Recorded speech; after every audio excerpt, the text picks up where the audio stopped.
Hey boys, good morning. Today I feel like it's like a new day in a while. The Chaos campaign has been finished. The last 3 days was crazy progress. Warhammer World was raised on completely on turn 292. We're gonna be on a break from Warhammer 2 for a while. Probably until the next update, or close to the next update. I might consider a Man of the Month if somebody wants to request a campaign, but next month. We have a Man of the Month here. RuneScape requested Bell Brothers Northern Raiders. I plan to play some Bell Brothers, but he got to pick Northern Raiders, which will be playing for at least 7 hours or until first crisis. We'll see how it goes. Doesn't look like a fun one. The Nits Chosen are still ongoing. I'll be playing more of them before Bell Brothers release a new expansion, which should be coming in a few months. But today we're doing Northern Raiders. I have not played this Origin before. This is gonna be the first time. It does look like it's a hard one. Hey Black Lucky, can you type names to unsubscribed viewers? Anybody can take a name. First come, first serve. That's how it always. That's how it is with Bell Brothers. Okay, today's also gonna be a short stream. I'm watching Hobbit movies and also wanna play some PoE off stream. So we're probably gonna do just about 4 hours today and then 4 hours tomorrow. We'll see where the Northern Raiders go. I don't expect to be successful. After that, we're probably gonna go back to Nits Chosen. What does it say here? Also, before we get into this, there's been also quite a bit of news with Bell Brothers. I guess we could go into that first. We can go into it first. It's not gonna be that long.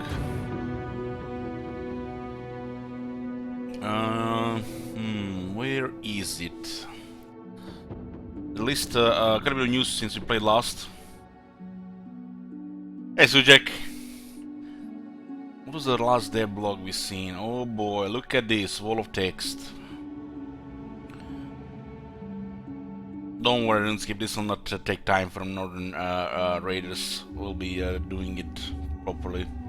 City states, new banners.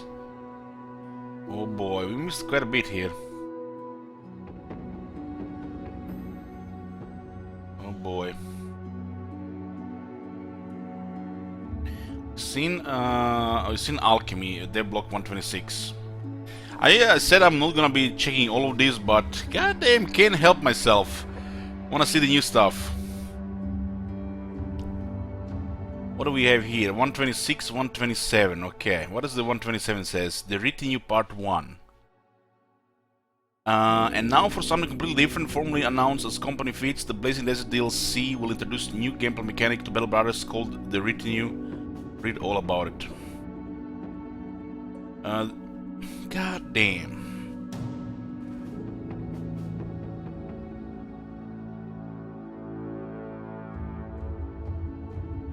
Okay. I can't click outside the window. The Retinue. A big reason why suffering heavy losses late in campaign is devastating, and also why coming back from those losses is difficult. Because most progress that you attain throughout a campaign is in the growing strength of your men, which is the very thing that you stand to lose in every battle. While you can and should save some crowns for hard times, all too often you'll have to start near the bottom again and hire fresh recruits all over. But what if you have a drill sergeant that whips these recruits into shape more quickly? What if having that drill sergeant would be an advantage that you couldn't lose again? In other words, permanent progress not erased but battles lost. Some of you will recall the concept of having a non-combat followers, non-fighting specialists like blacksmith surgeons or the drill sergeant mentioned above. A retinue of people that will support your company of fighting men outside of battle. It's an idea that we've been toying which since before Battle Brothers even went into early access, and it's what we were now introduced to the game. Oh, this sounds actually really good. So you get pretty much people who help your company outside battle with various things, so you get various benefits.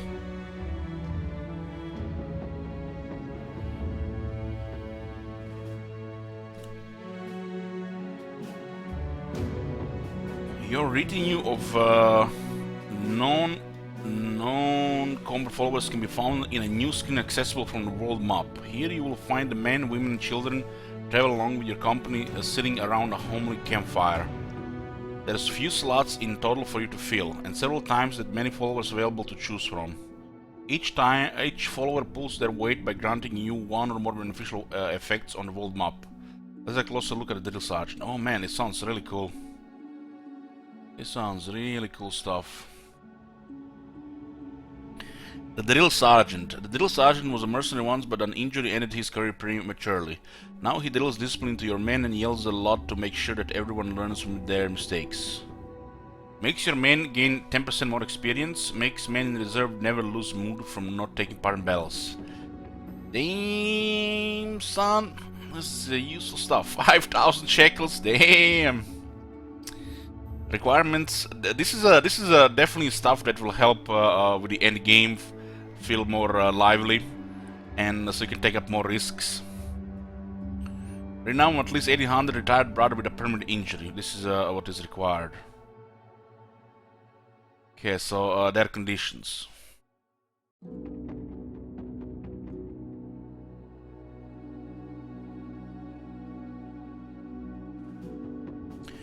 The Drill Sergeant makes your men gain more experience from combat and never lose mood when being stuck in reserve.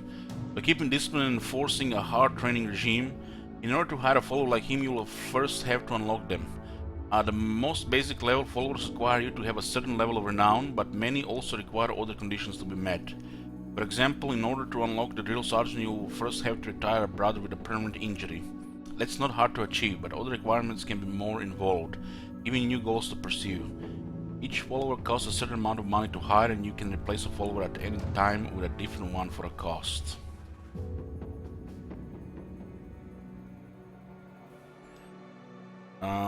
We'll be starting in Northern Raiders shortly after we see all these devlogs. There will be followers available that have an impact on various aspects of strategic gameplay that any mercenary company has to deal with, like the Drill Sergeant, but also a couple that further support more specialized playstyles. For example, if you're particularly interested in banditry, exploration, trade, or named item hunting, we got you covered. Choosing the right set of followers for your company is another way to customize it to your playstyle and make each company and playthrough feel more unique. This game just keeps getting better and better.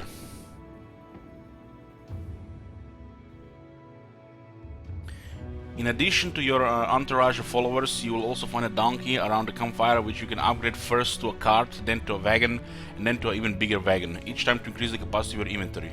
Indeed, you no longer have to wait until the right ambition come along in order to unlock more slots for your stash. You can at any time just buy more inventory slots for money here easy. Well, they made it a little bit more convenient with upgrading. The Retinue Part 2. When was this? February 28? We're like a month behind on the news. Last week we introduced a new gameplay mechanic with a retinue of non-combat followers coming with the Blazing Desert DLC. This week we are taking a closer look at the selection of 3 or more of these non-combat followers in order to give you a better idea of how all this is going to work. There's a total of 5 slots available for you to fill, but several times as many followers available to choose from. Choosing the right set of followers for your company is another way to customize it to your playstyle and to make each company and playthrough feel more unique. Keep in mind that everything you're about to learn is still under development and therefore subject to change depending on how the testing goes. This is doubly true for numbers, which is why we are not showing any of them this week. Onwards then. The Surgeon. I studied men from the south. The Surgeon is a walking tome of anatomical knowledge. A mercenary company seems the perfect place both to apply that knowledge in healing, but also to learn more about how the insides of men are made up. With the surgeon in your retinue, characters that fall in battle have a significantly improved chance to survive with a permanent injury instead of dying outright. Nice. A permanent injury can still end a career, of course, but it can just as well end up being but a reminder of a particularly hard-fought battle. The important point is that now it's up to you and no one else to decide whether to let go of a character or keep them on the roster, which can be particularly helpful in the late game and with experienced and key characters. In addition, the surgeon also looks after injuries of non-permanent kind and helps your men recover from them faster, which reduces downtime. The Scavenger. Well, the Scavenger looks like he's 10 years old. Whether the son of one of your men or an urchin you took pity on, the Scavenger pulls his weight by collecting bits and pieces from every battlefield. Okay. With a Scavenger round, each armor destroyed will grant you a certain amount of tools and supplies after battle.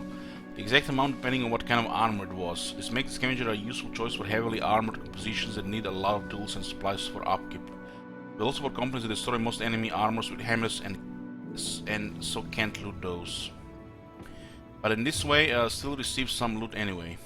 And in fighting lots of greenskins, the Scavenger also the Scavenger also returns a part of all ammunition you spend during a battle, making range-heavy companies more self-sufficient, and the use of throwing weapons less expensive.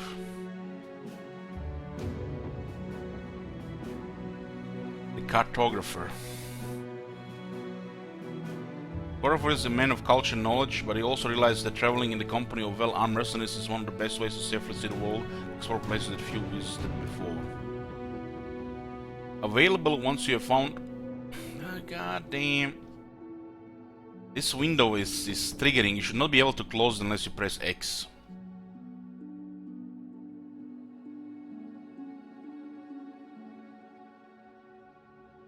Available once you have found at least one legendary location. The Cartographer will pay for each location that you discover out in the world on your own. The farther away from the civilization location is, the more he'll arrange for you to be paid, and legendary locations pay extra. The Cartographer is one example of several followers that further support specialized playstyles. If you're more interested in heading out on your own terms, explore the world and raid locations rather than doing contracts, will make this a more profitable venture. In a similar vein, there are other followers available that support playstyles like banditry, trade, and hunting enemy champions for bounties and loot. Man, if they're once for trade and you start as a caravan origin, you can literally just travel around and make money. And then just overgear every single one of your brothers.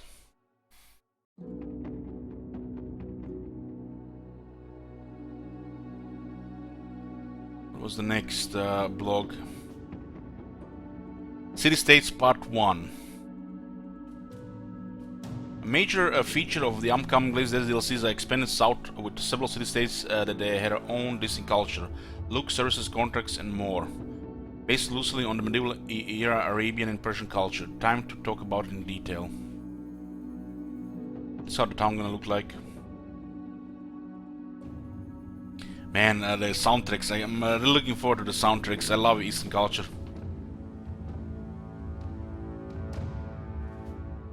The southern deserts, what is a barren wasteland now, once was green and fruitful. An ancient empire ruled these lands so long ago, but a cataclysmic event purged it from the face of the world along with their god emperor, leaving but ruins and ashes. And from the ashes, the belief in new god arose, a powerful god manifest in the sun, the Gilder.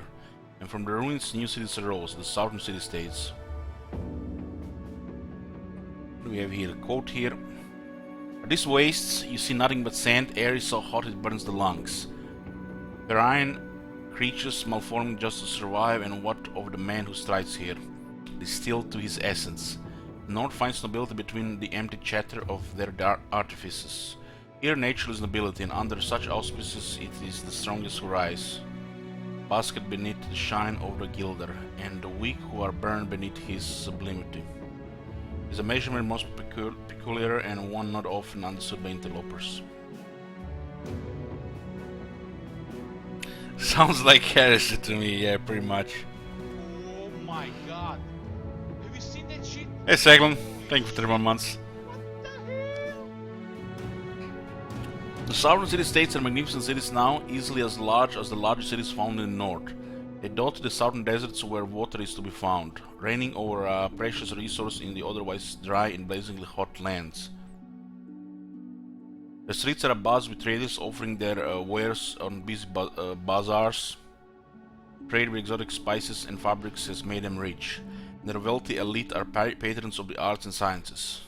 Advancements in medicine, astrology, and alchemy are unlike anything found in the north. Much of their economy was built on the back of slaves, and life is cheap here. Look at some of the banners. I'm getting party vibes out of this.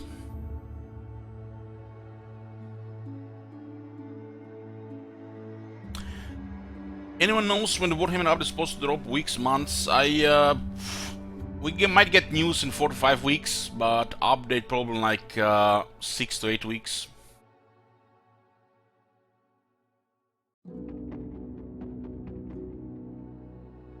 The city-states are not ruled by nobility but by wealth. Ruling councils consist of viziers, ministers, each responsible for a different aspect of governing the state. Elected from the rich bourgeois, whatever this word is. So decadent and removed are they from the plight of the common man, that they regard everyone as tools used for their amusement. Bourgeois. I don't know this word. Let's find out what this is.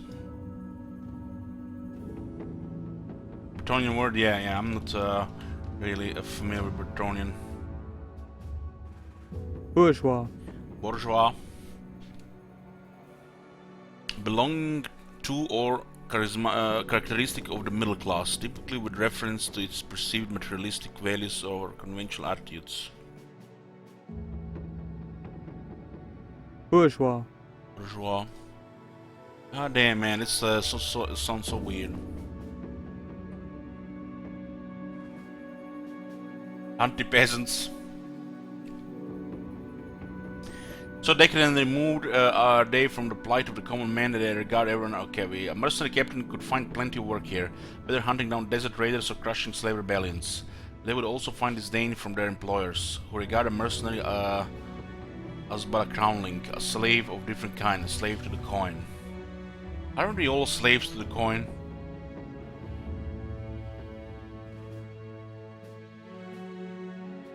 To the Southerners, who call themselves gilded for their belief in their single god in whose shine they bask day in and out, are of darker complexion than northern folks.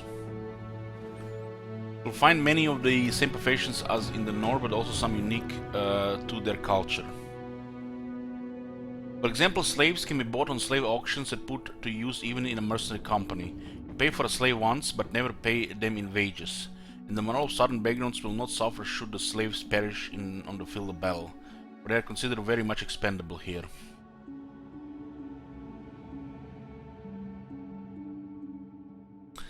Sarolta says I'm slave to Slaanesh. Well, I'm not surprised. The arena. You already learned about the alchemist, a trader that offers unique alchemical contraptions only found in the city-states. Another building entirely unique to the south is the arena. While northerners will do for honor, southerners do so for the entertainment of the masses. Not always willingly. Arena fights are to the death and in front of crowds that cheer for the most gruesome manner of which lives are dispatched. It is a different way to earn money with advantages and disadvantages of mercenary contracts. So you can send your guys to the arena as well. It sounds a little bit too hard to believe. Grand champion.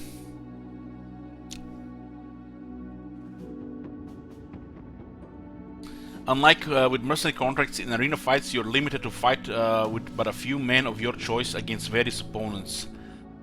Also, unlike mercenary contracts, you will know exactly which and how many opponents you are about to face. A certain number of beasts, slaves, captured desert raiders, or professional gladiators, for example. There is no lengthy traveling involved, nor ambushes along the road, and you are paid well for victory in front of cheering spectators. However, you can't retreat once the battle has started, and you won't be able to loot after the battle has ended. If your men survive long enough, fighting in the arena will earn them unique traits as they climb the ranks from pit fighter to champion of the arena. Actually, there's also a new gladiator background to be hired in the city-states. Well, goddamn! This is some cool new shit. This is their Block 130, Southern Arms. Naturally, the southern city-states of the Blazing Desert DLC also have their own arsenal of weapons. Some are southern variants of weapons you already know, while others are entirely new and come with unique skills. You'll be able to buy them in city-states and loot them from southern opponents. Let's take a look at the selection of them. Scythe. It's a dagger. You've been playing Battle Brothers for a while, you may already know of the Scimitar and the Shamshir. Introduced with the Warriors of No DLC, they were a teaser of the southern culture with their own arms to come. Now it's about to arrive, and we're adding the Scythe. We're also doing some work on the existing Scimitar and Shamshir.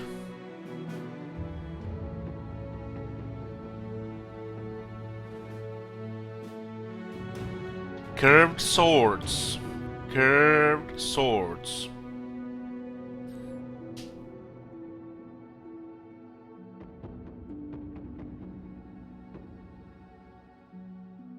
A curved sword, the Scythe is excellent for cutting deep wounds. It's less suited for thrusting than straight swords. However, and therefore has a harder time penetrating armor. The Scythe is a southern variant of the northern short sword and are the lowest tier in the line of curved swords. But they added like the more tiers to the curved weapons.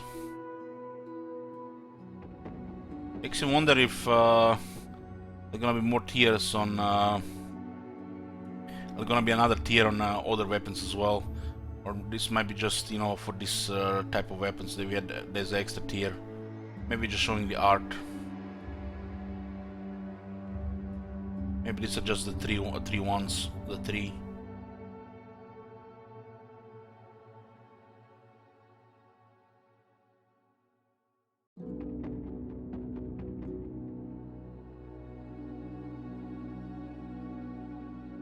The Scimitar has been the curved sword. Okay, the Scimitar has been buffed to be a middle tier weapon now, while the Shamshir remains the highest tier. All these weapons share a slash skill slash skill with northern swords, but also have the unique gash skill, which is much more likely to inflict serious injuries with adverse secondary effects than regular attacks are. Guess about swords, well, when you're progressing, the swords are really good. Because the spears, you know, can only do so much. Sword is the next weapon, pretty much. Not everybody's skilled to use the other weapons. Not all injuries are equally useful against opponents, and many of the cutting injuries inflicted by the gash skill were previously among the weaker ones.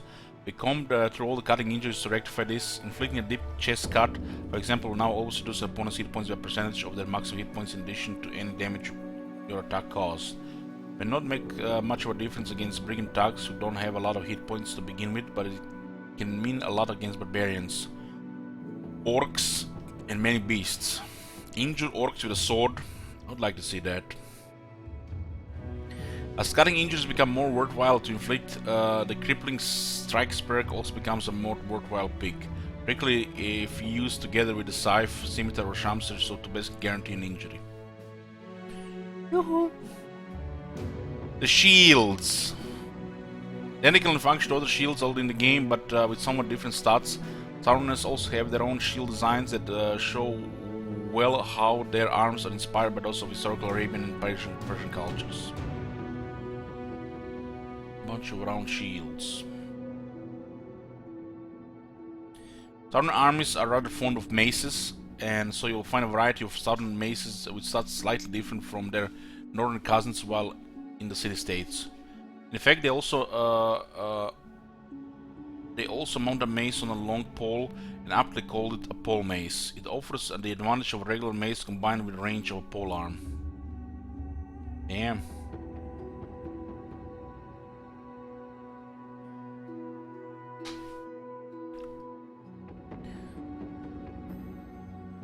I like maces.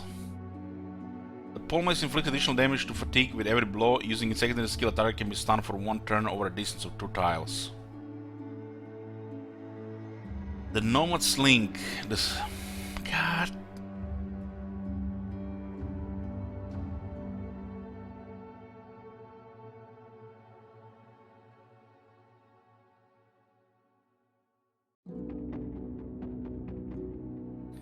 The south is no less plagued by banditry and pillaging than the north is.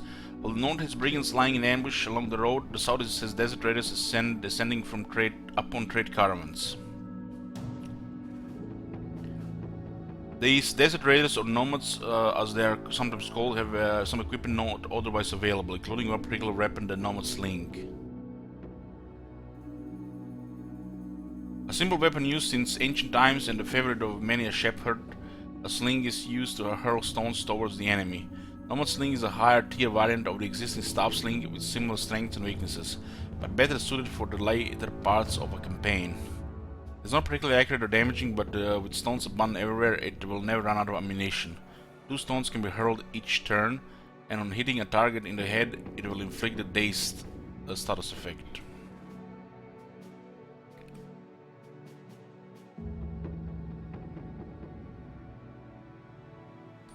Catal Dagger is a short curved blade notoriously used by assassins of the southern deserts. Like northern daggers, it's intended for quick attacks. Unlike northern daggers, it is not meant to puncture weak points of armor, but to cut throats of the debilitated opponents. Using its death blow skill, this dagger inflicts significantly increased damage to targets which have the dazed, stunned, or sleeping status effects. It's much less fatiguing to use than the puncture skill of the other daggers, and it can be used 3 times a turn with a Dagger Mastery perk. It works best of course in a combo with other equipment used to debilitate opponents, such as the new fleshpot available from alchemists or the Nomad Sling shown above.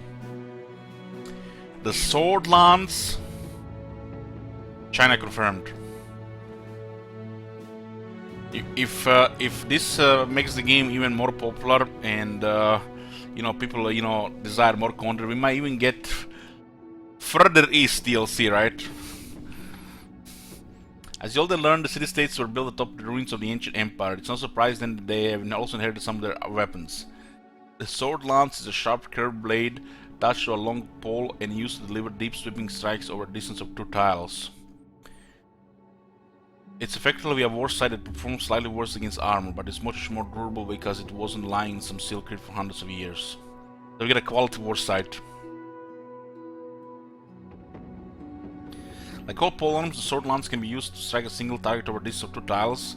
Its unique features is the ability to perform sweeping strikes in a wide arc that hit 3 adjacent tiles in counterclockwise order for over some distance, which can cause mayhem in the opponent's backline.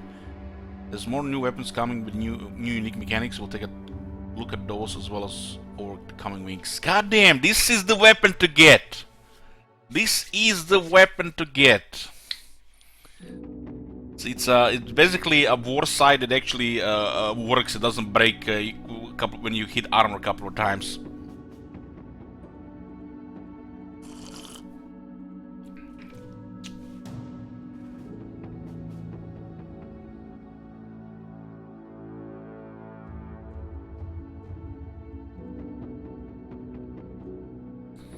What do we have next? Devblock 131 City-States Part 2. We have previously covered a good chunk of what the southern city-states are about. Now it's time to take a look at some of the near troops that may end up facing a Phil Bell charge. Slaves. Whether born into slavery, made into a slave as punishment by law, or taken on a raid into foreign territory and sold to the highest bidder on a slave auction, it's on the back of slaves like these that much of the economy of the city-states is built. The slaves are not just cheap labor in peacetime, they also use their expendable troops in war. Oh boys, we got new thugs! Oh man, look at all this headshot. Where are your helmets? I need to start shooting. I'm itching to shoot. We're probably gonna be getting shot at while playing Northern Raiders, but these shows can continue soon as well.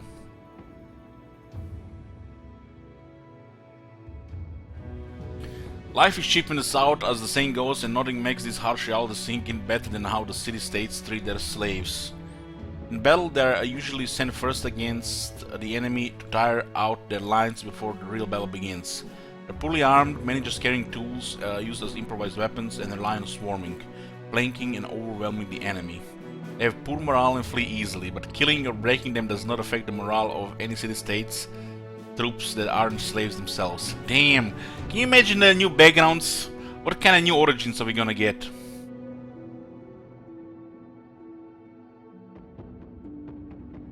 Hopefully we get some spicy origins.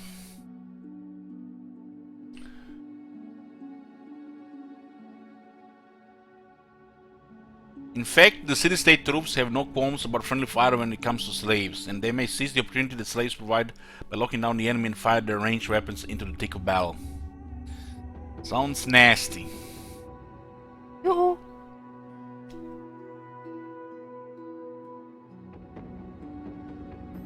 Conscripts. Citizens of great city states enjoy privileges that neither slaves nor outsiders do. For example, they have the opportunity to conduct business with the legal certainty of a codified law and can even hire legal counsel. In turn, they also have certain obligations to the state.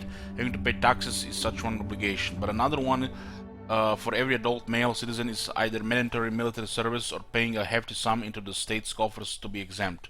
The Council of Viziers may decide to conscript the citizens for defense of a city-state or for otherwise protecting the furthering the interests of the state.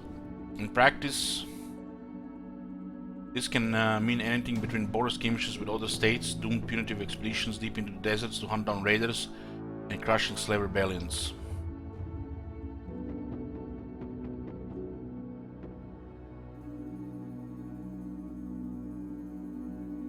And these new polo weapons look really cool.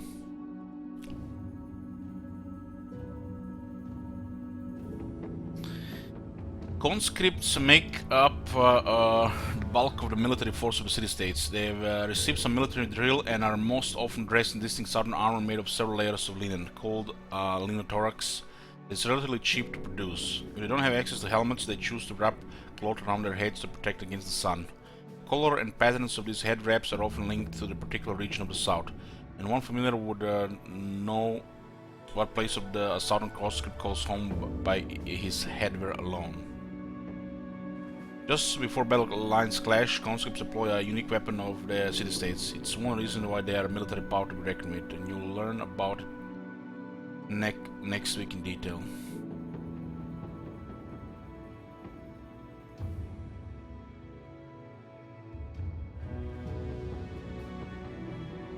Officers. Officers of the city-states are mostly made up of wealthy who would have enough funds to buy themselves free of conscription, but seek a career commanding troops in the military by their own volition.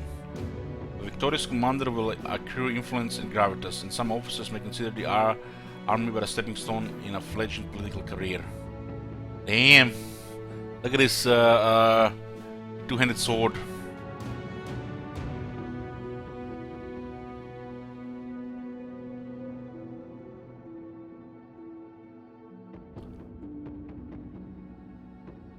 We are reading dev blogs, guys. Reading dev blogs before we get into the game. We missed over a month of it. Considerably better armed than conscripts, officers carry finely crafted mail and lamellar armor with intricate southern ornaments in the battle. Natural armors can also be bought, looted, and worn by your own men in the game. Assassins. Oh boy. We have some assassin here.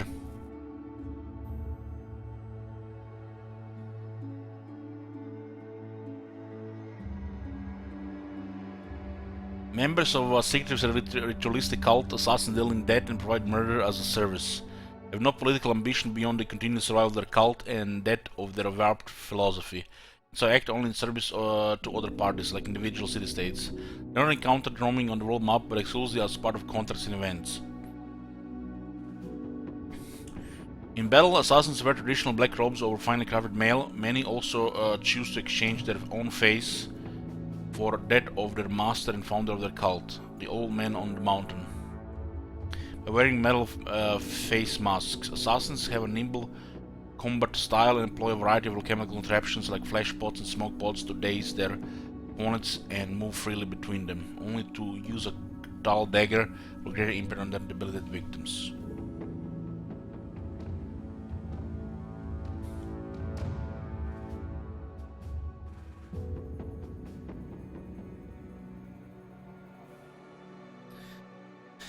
That was Dev Block 131, City States Part 2, and the last Dev Block 132, Gunpowder Weapons.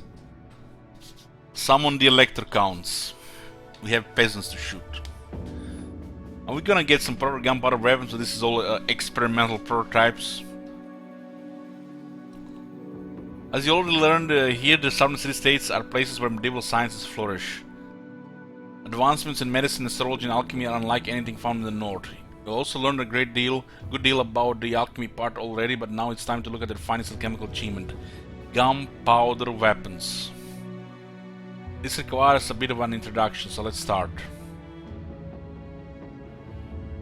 Battle Brothers is set in an era spanning the early and high medieval ages, as we move from Skamasuks to Greatsword and across all the tiers of equipment. There's a few outliers, such as the fencing sword, but by large this dictates what kind of equipment may make its way into the game. Also a reason why there isn't any full-blown plate armor available. Naturally, the same restrictions apply to any gunpowder weapons we're going to introduce.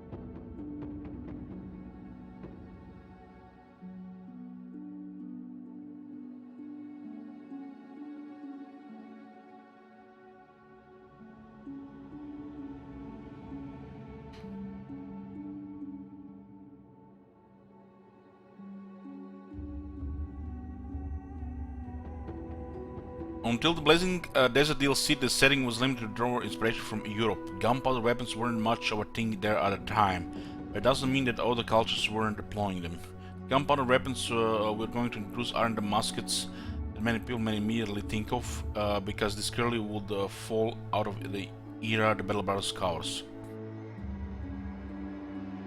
Instead, they are very early firearms based on what Eastern cultures actually had available at the time.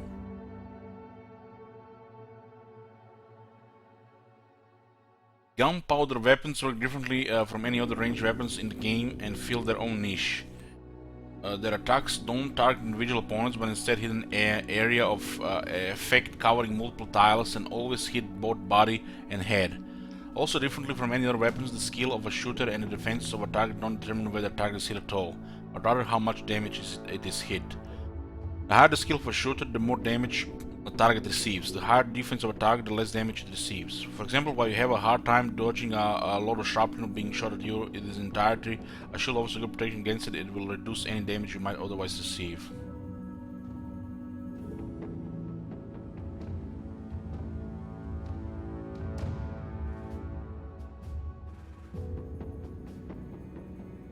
Damage you might otherwise take. Because it is important to understand the area of effect an attack with a gunpowder weapon will cover, not least to avoid friendly fire, we have revised how these are displayed in the game. No matter if a tile is empty or not, you will always see which tiles are in the line of fire. Naturally, this goes for any melee attacks already in the game as well. So with all that said, let's take a closer look at the gunpowder weapons available for you to use.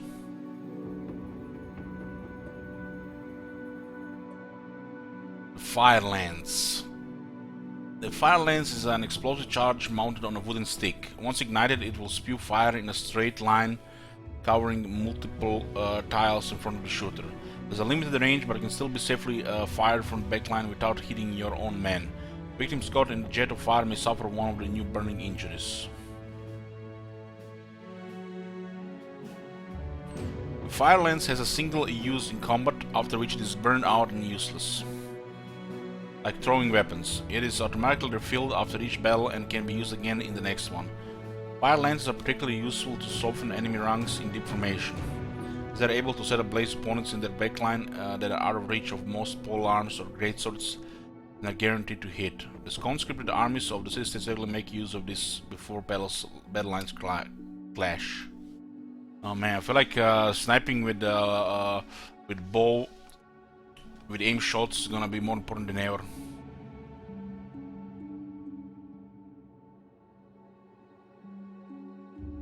Handgun. The handgun is a massive cast iron cannon with a wooden handle. Fires shrapnel in a cone and can hit multiple targets with one shot for devastating damage, but at less range than either bow or crossbow. Similar to a crossbow, it has to be reloaded after every shot with shrapnel and powder carried in the ammunition slot. As it is heavier and more cumbersome to roll than even a crossbow, a character carrying a handgun cannot fire, reload, and move in the same turn.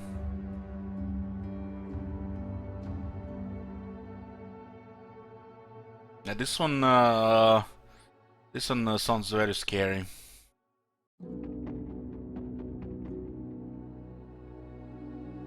Handgun excels against multiple lightly armored targets, but can also be effectively employed for damaging several more heavily armored opponents at once. Because the handgun covers a wide cone, smart positioning and watching out friendly fire is important. Used right, it can quickly even the odds if overwhelmed by superior enemy numbers. After all, the more enemies, the more target hit. And any target hit thus may suffer both piercing and burning injuries. Get some of these babies and go bully the peasants in the north. Those brigands. Those brigands will not know what hit them. There are like 30 brigands who start firing, they're like waving flags already. Quizzles, good morning. Okay, that's all they wrote until next week, I think. So back to the game. Like I said, the Elite Chosen are still here. They will continue, but for now, RuneScape has requested Northern Raiders. So we're playing at least 7 hours of Northern Raiders. Maybe even the first crisis. What are the Northern Raiders about? For all your adult life, you have been raiding and pillaging in these lands, but with the local peasantry poor as mice, you may want to finally expand into the profitable field of mercenary work. At least if your potential employers are willing to forgive your past transgressions. War Band. Start with 3 experienced barbarians. Pillagers, you have the higher chance to get any items from slain enemies as loot. Outlaws. Start with bad relations to most human factions. Well, this sounds like a pain in the ass with the outlaws.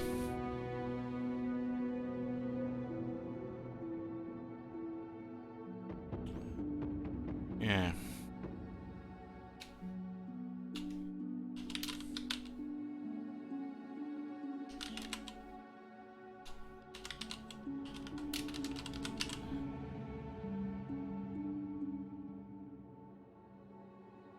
Call the company RuneScape's Cursed.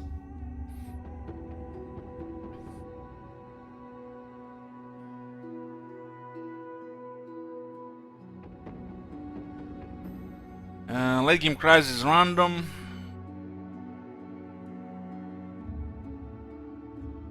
Put the old on the highest setting. Let's go. I totally expect to get slaughtered here. Mapsit Norska.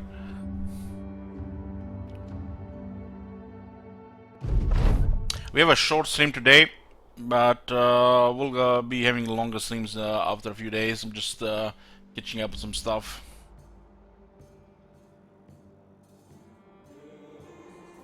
Well, Battle Brothers is pretty much becoming a second game of the stream, Connie, and I'll be playing it for years.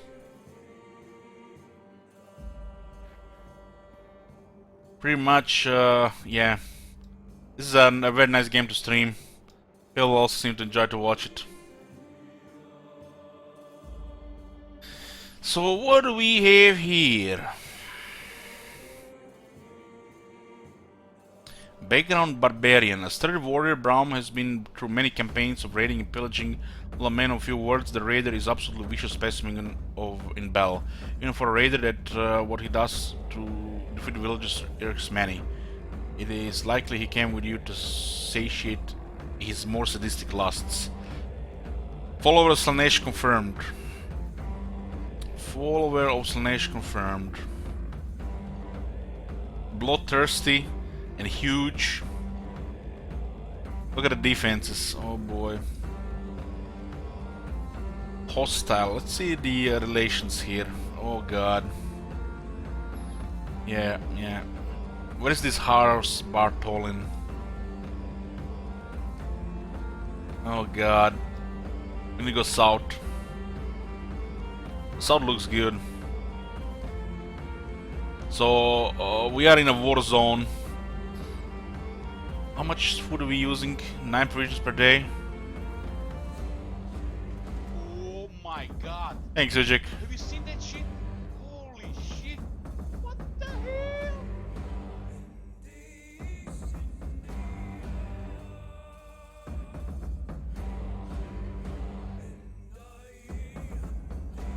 Nah, 5 days? How the fuck we get down there in 5 days? You have to rush the settlement here, huh? It's a castle.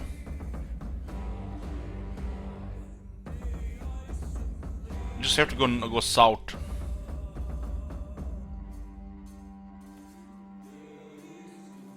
They do start with some levels though. Scholar starts with them. Oh, I see what you did there. 3-star resolve monk.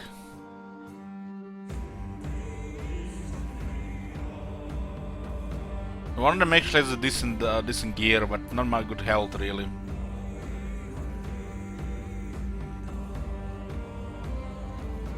We're going south.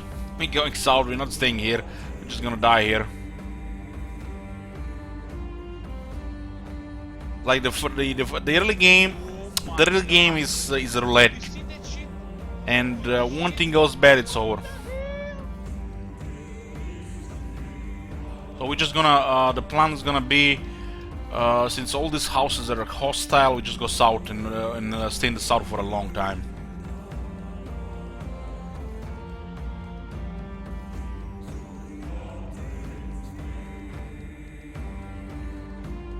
We really need to get south so we can actually get some food. This guy actually has also okay stuff.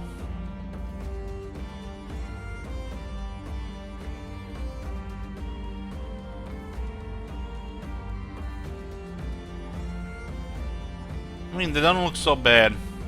Oh my god. Have you seen that shit? They don't look so bad. Shit. What the hell?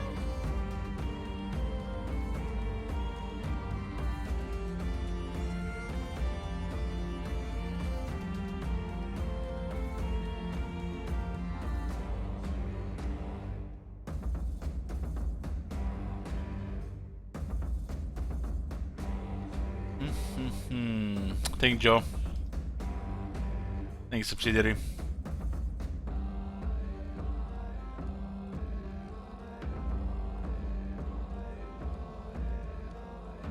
$80 fatigue, huh?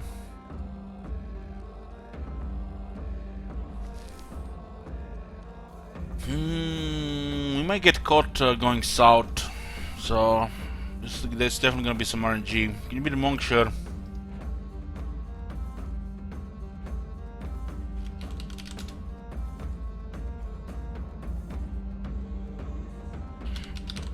Names as usual, first come, first serve.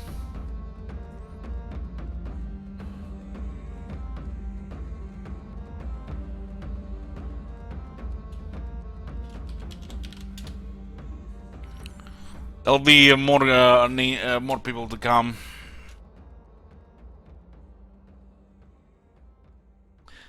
Okay, I didn't see it up there. Let's see. Oh, hey Rubio, totally missed you there. Sure.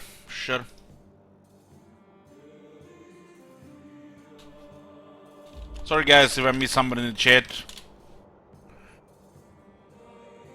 Rubio Nubia got Brown.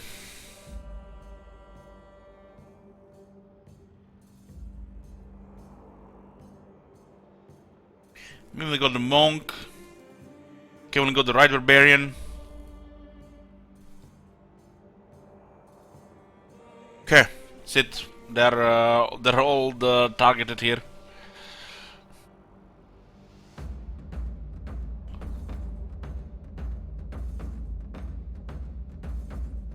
Not very impressive armor here. I do like Colossus since the last time. It increases survival exponentially.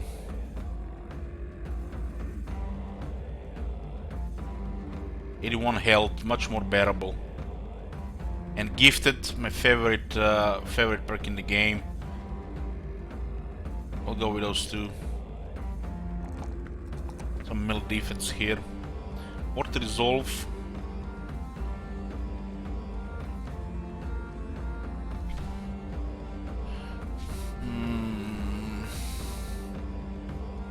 For resolve is a really good roll.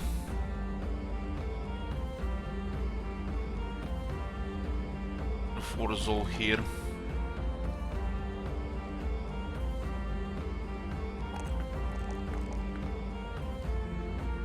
And the last level, another 3 here. Come on, not really good defense. I'll get them 4 more resolve. That's looking a really good health. Look at 91 health.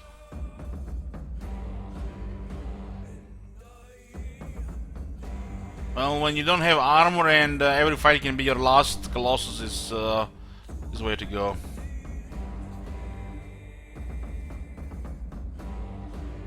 I don't think Colossus ever wasted on a melee guy. Unless you want to get some special stuff.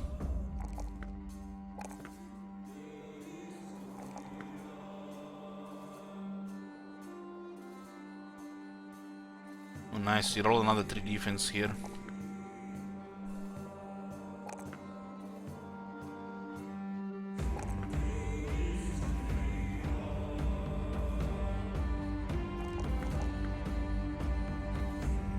The range is gonna be a pain. Maybe this guy looks like he's gonna get a shield. We need to avoid injuries as well. The health, you know, is also against injuries.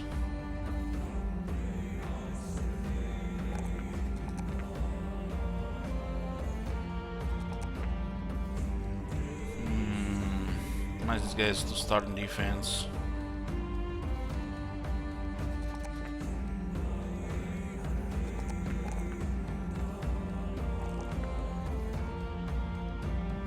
They look solid. They look solid for level 3. But their gear is nothing special, especially with these numbers. Okay. Now we go south. Now we go south.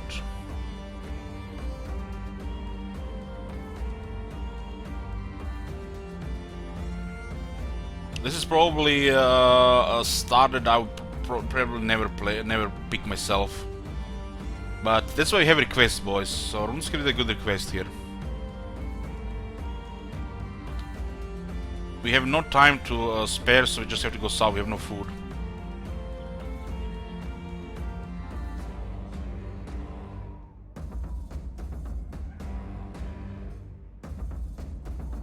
We have to get to this area here.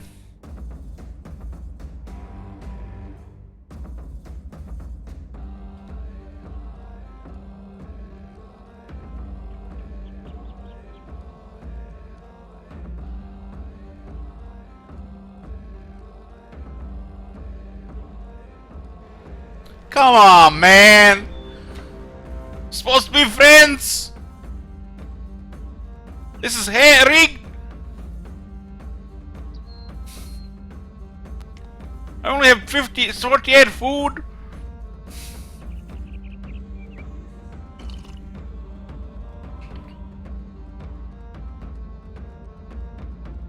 This is so rigged!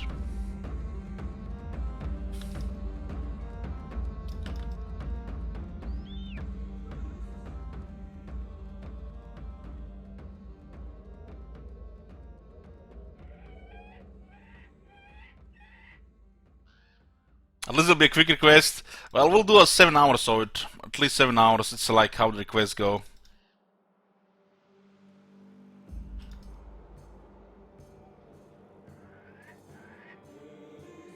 After that, it's up to me.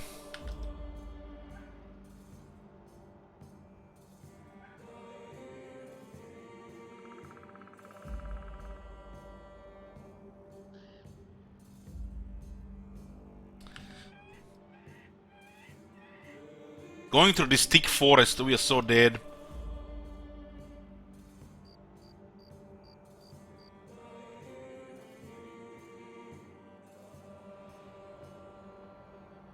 Blaze RNG, boys. Blaze RNG. We get to leave the second day. Please no spiders. I don't want to die to spiders. Anything but spiders.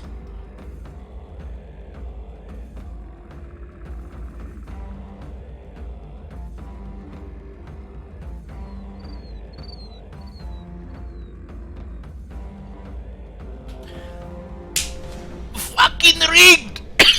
Fucking rigged! And to get some water.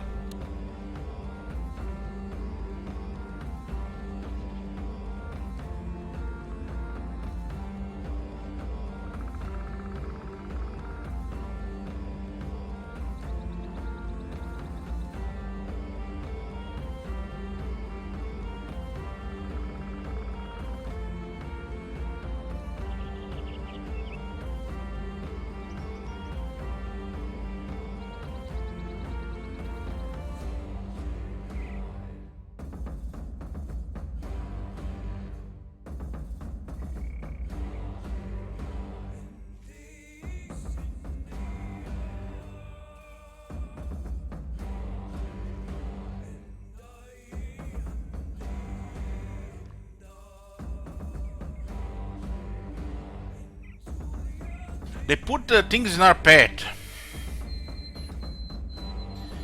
Look at this, they have Brigand Raiders. How fuck we defeat the Brigand Raiders and, with this?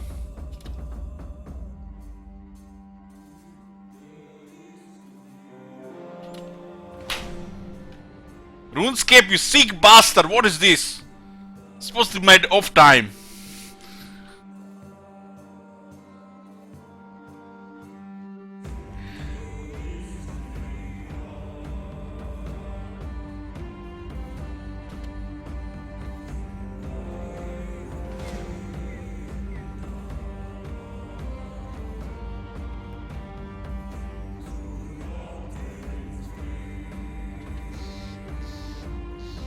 Almost there. Almost there.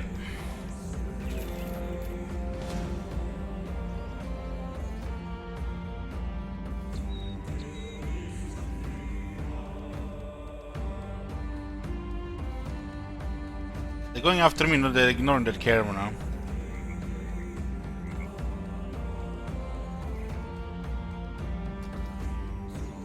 Yeah. Yeah.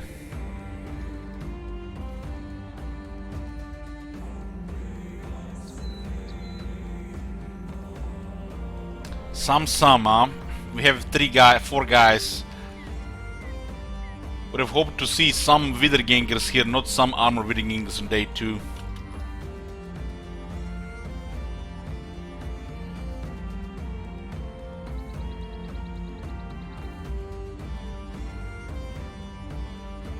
Okay, we almost safe. Let's wait for the dawn so we can scout to the mountain.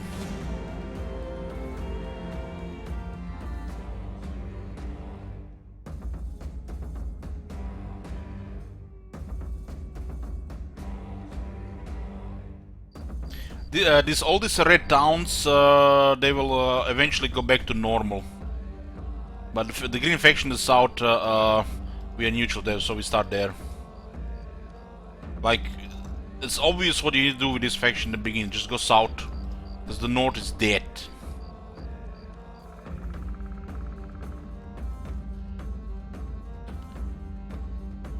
Shame we didn't find the golden goose. Did move quite a bit.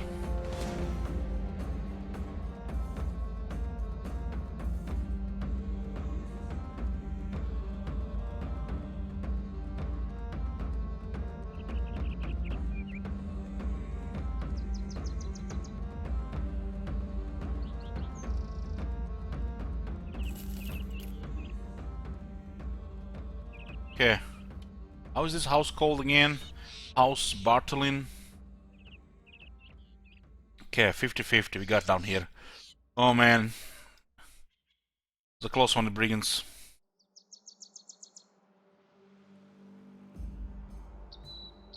Now to die in the next battle.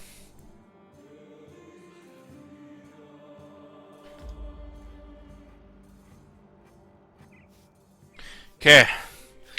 Safety. We're just innocent travelers here looking for work.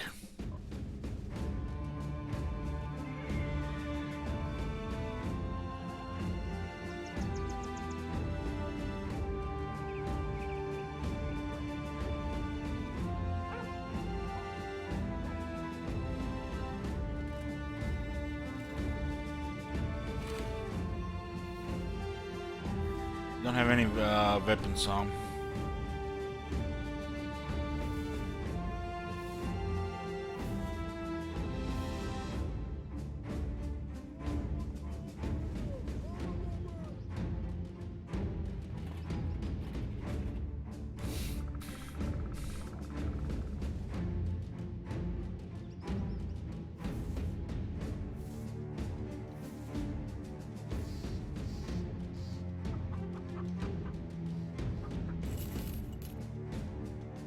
This will be enough for 6 days.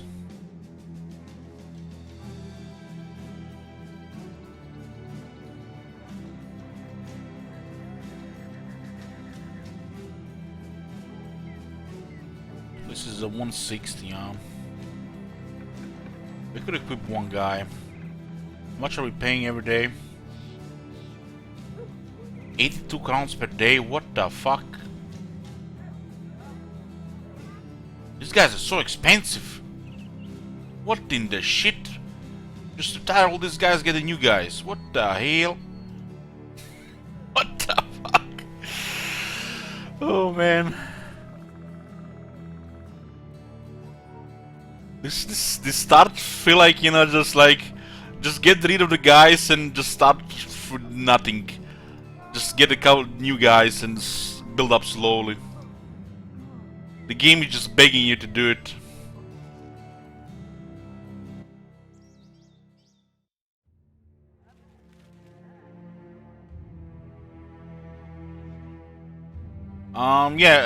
Yeah, they're good fighters, but two of them don't even have the gear to survive that much, but we got them hit points.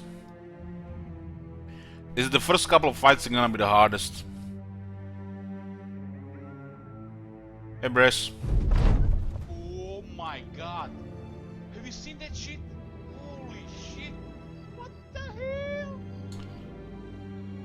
Taking 85. Taking DC. No jobs, huh? No jobs.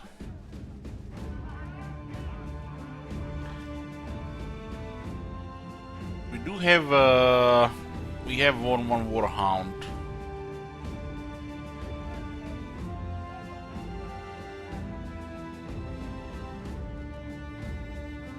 We're just gonna get killed by range if we don't get some shields.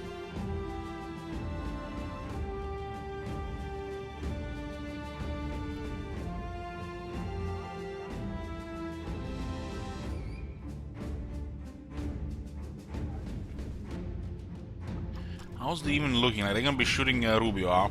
-5 range defense. Rubio really needs a shield.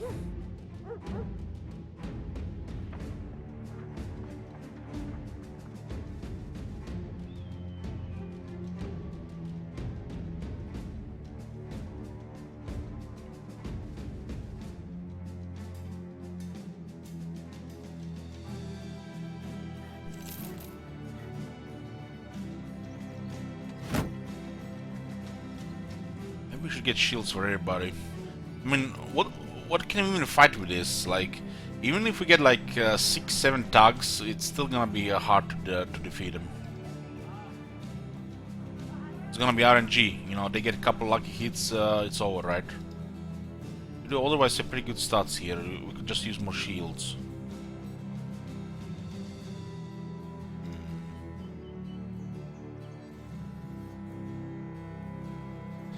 Heads for 300. What do you mean? The nozzle helmet.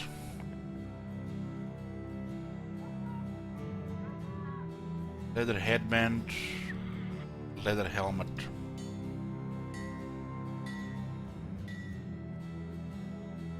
Yes, it is, Brass. Yes, it is. Limited exceptions.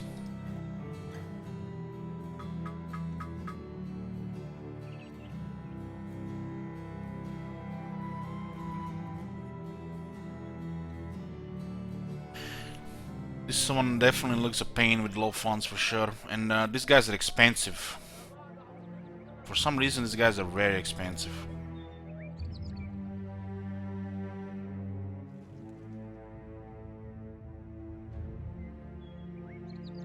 You do have some stuff to sell.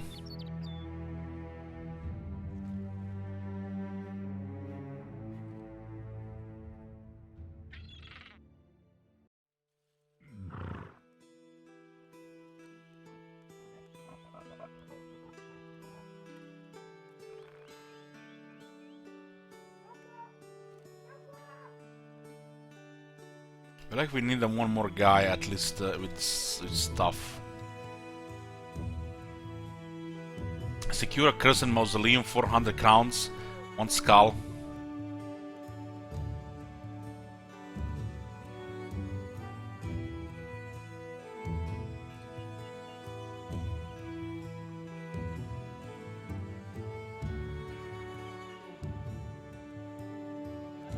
We should have sold this while we were in that other city.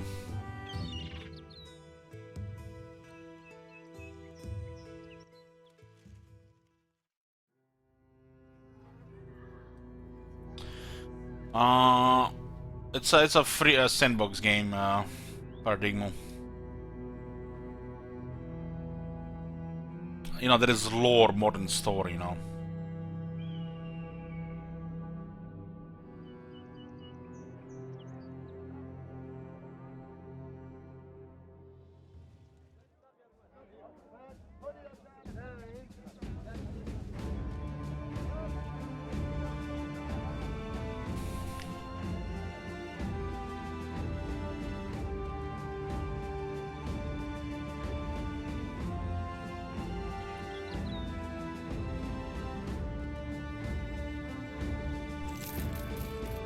$1,200 shekels. I feel like we need at least 2 working guys. Otherwise, we won't be able to do those first missions. Hasso, retired soldier. Wow. Wow.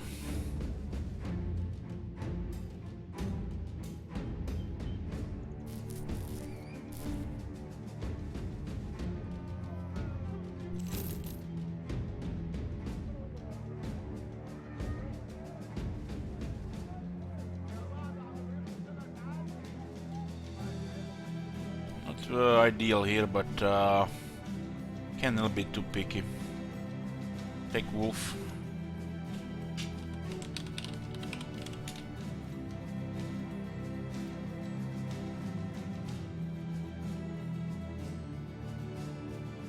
Welcome to the RuneScape's Cursed. Hey, Mbaka.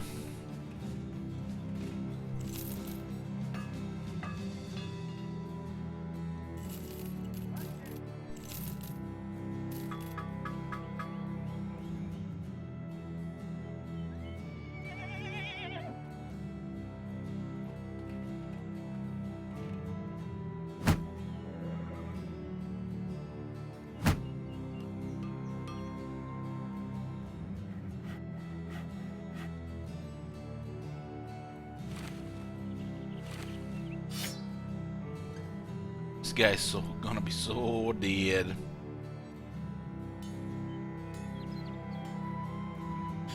$370.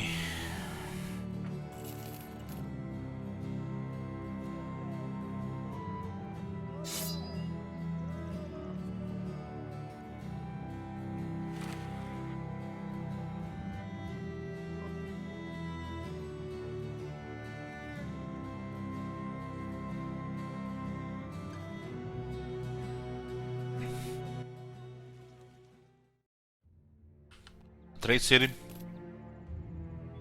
2 Ember.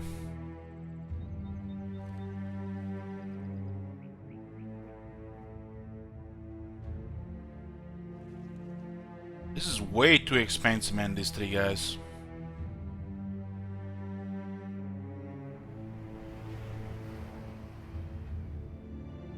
We'll be forced to go in a fight to do a job.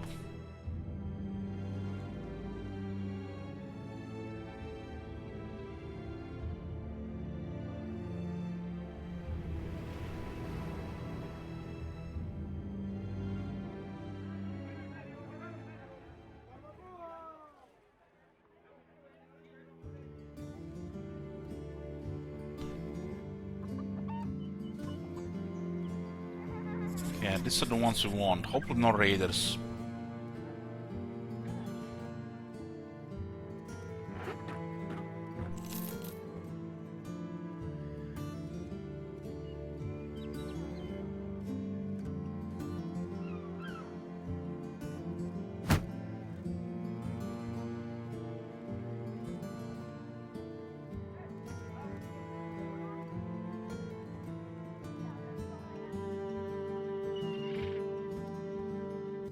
Any goals this campaign?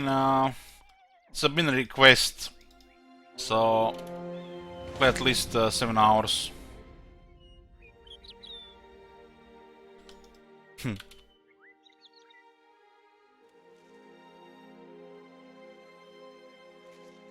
7 brigand tugs, that's like manageable. But what the fuck is this?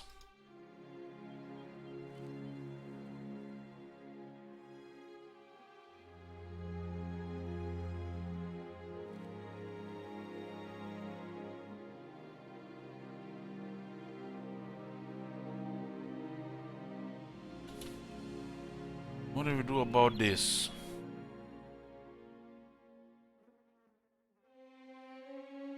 Eight notches. Why they had to be on top of each other?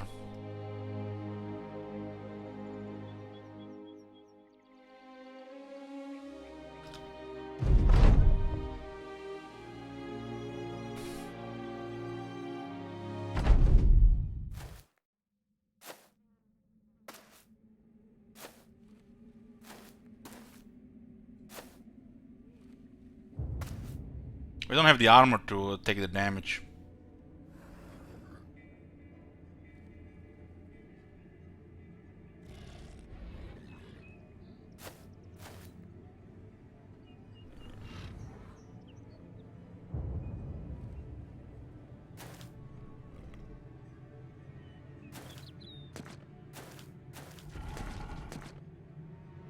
Was a good run.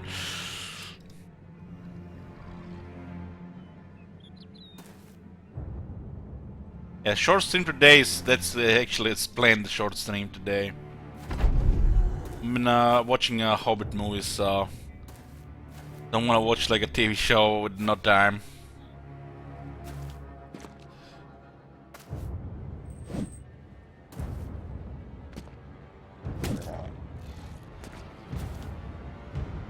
Seven Tags can handle these things for a bit.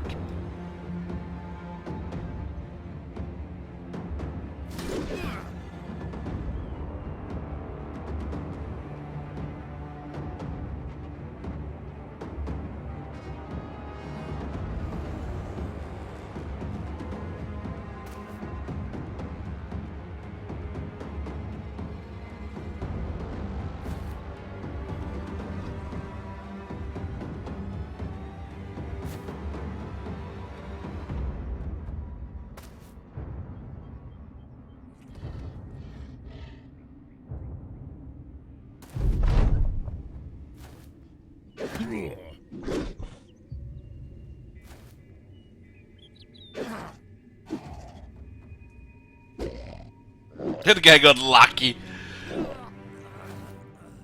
Oh shit. Oh fuck.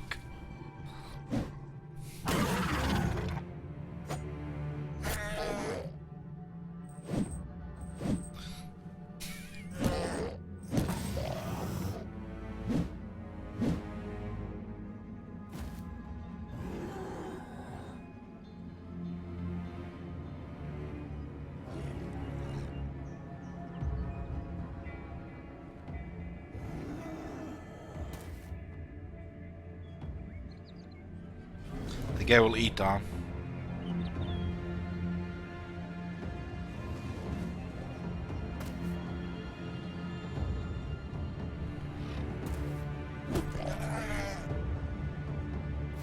Look what's around here.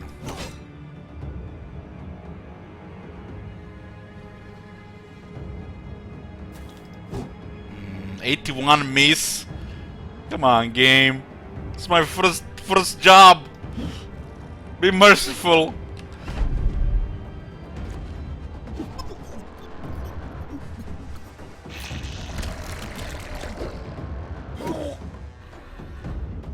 Oh, he's so dead.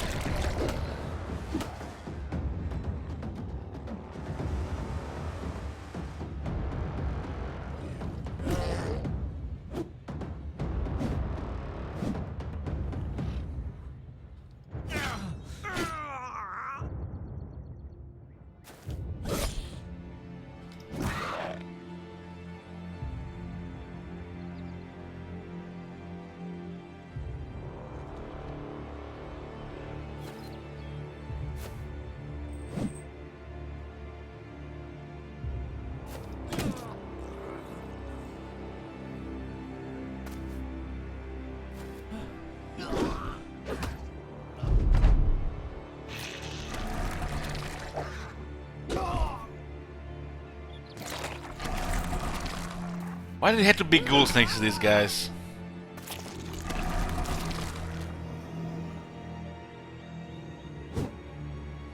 Another high miss, huh?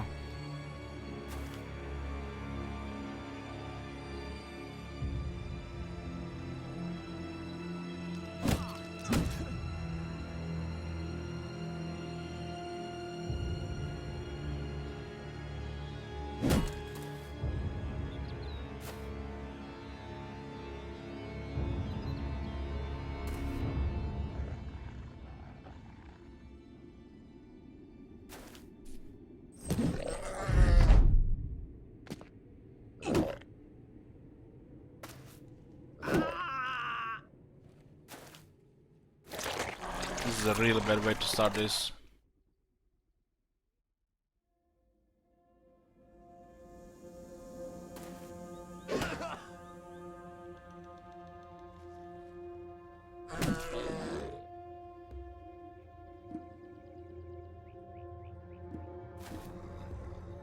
Yeah, they're getting big, no doubt.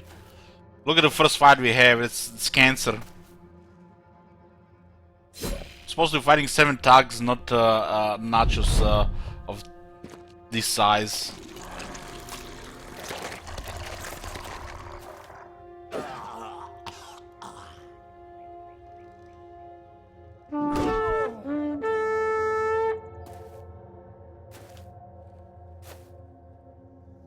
Nobody important died. But it's a setback for sure. We need a smooth first few battles, not stuff like this.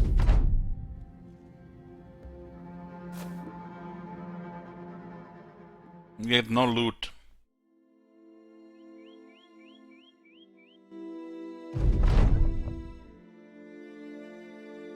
But at least we've done the job. Those nachos being there is such a bullshit.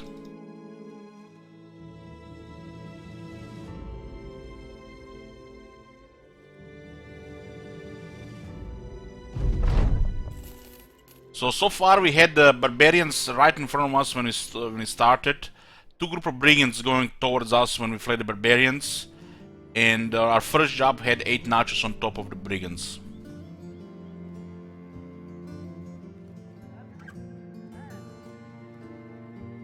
I said, what the fuck we do here? We just lost 1000 gold.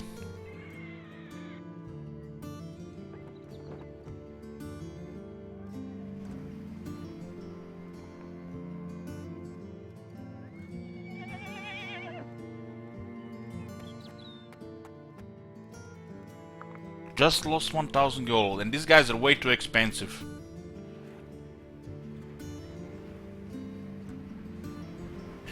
Way too expensive. Probably best just disband these guys and get the other guys.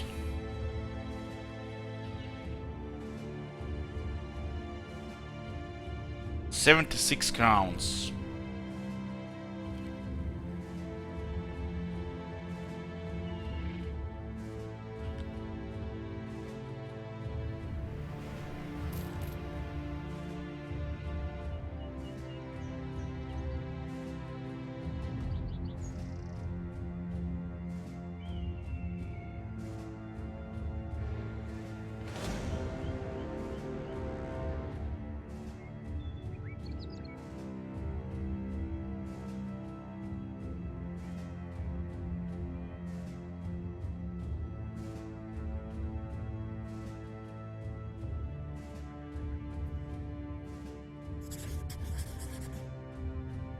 No, we can't afford these guys and we cannot do anything. Where is this place? South?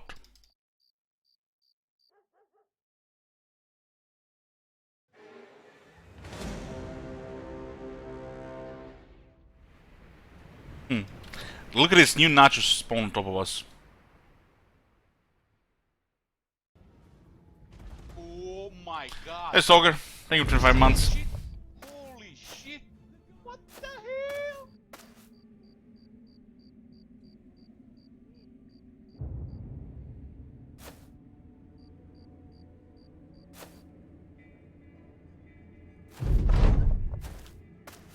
This is not even the same group, this is a new group.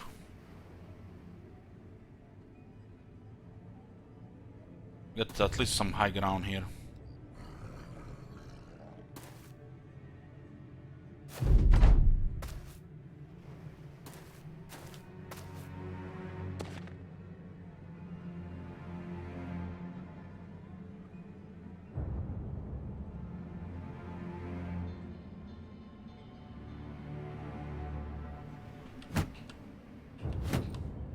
Let's see if we can kill this. One eats, it's and we're dead. They only do too much damage on us. Oh my god. Have you seen that shit? Holy shit. What the hell?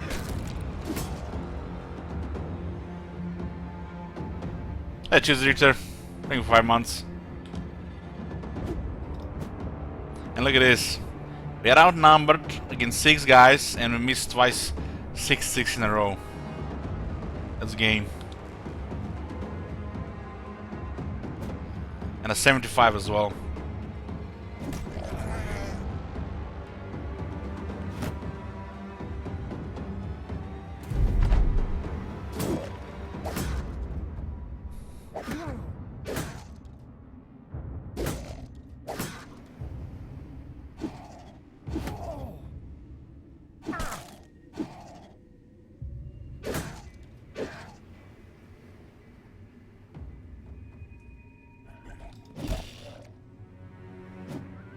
$79 miss.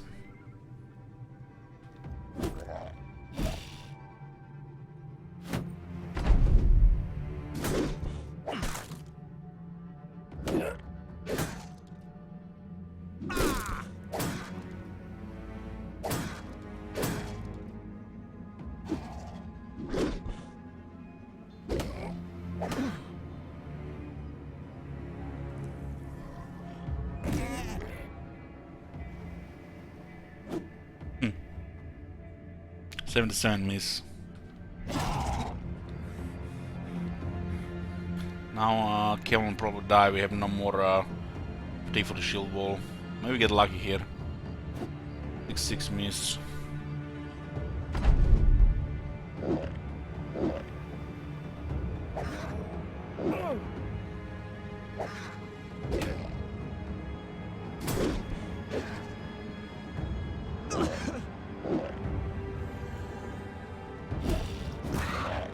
These guys haven't even flinched there.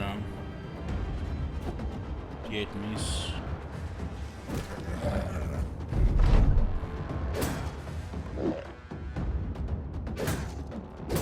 We need a couple of lucky strikes here.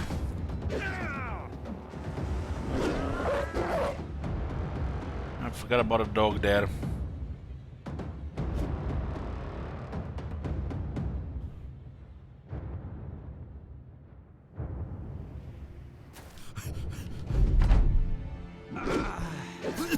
I don't think it would have helped though.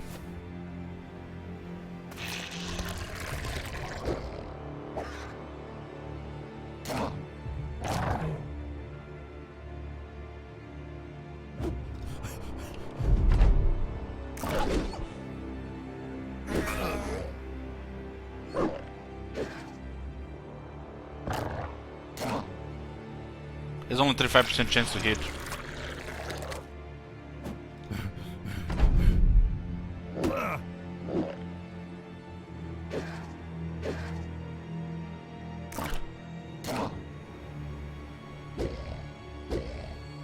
Cursed run. Well, they're called the RuneScape's cursed. Let's end for the first attempt.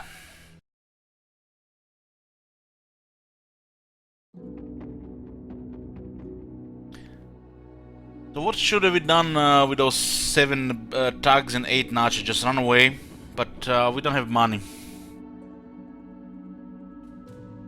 I was going there, you know, just to get lucky. But we got 8 nachos on top of 7 brigands for our first fight.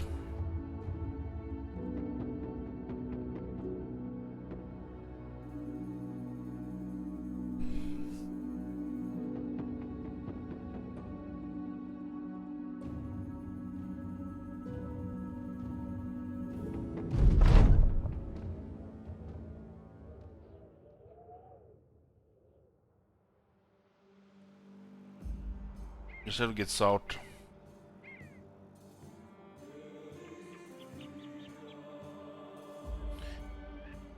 Hugr, Frugar, Jormal.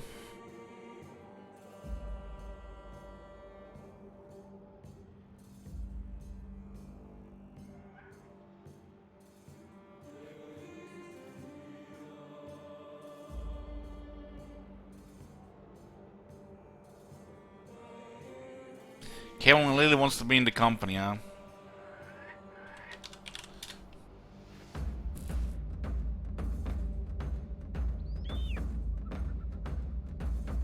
Maybe if more of them get the cleavers, will be easy in the beginning.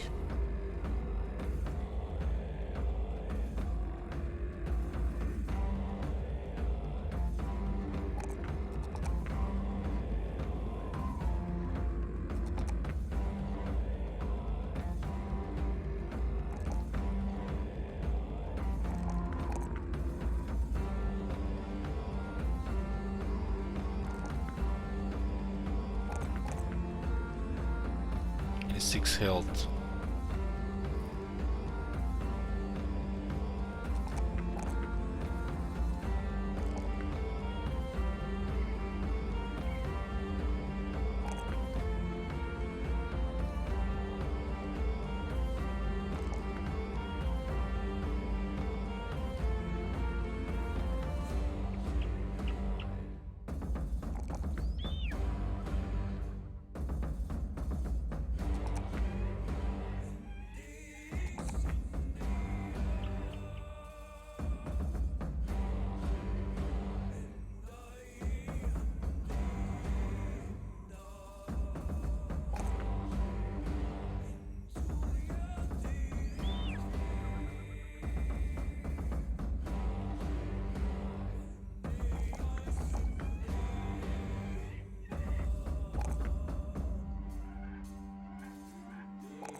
Not very happy with these attack rolls. Enough, at least enough resolve.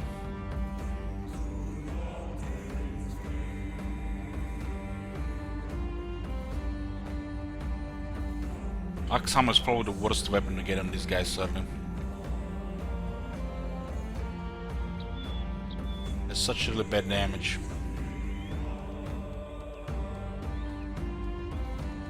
Nobody even has armor in the beginning anyways. Like, not like gonna fight bringing raiders.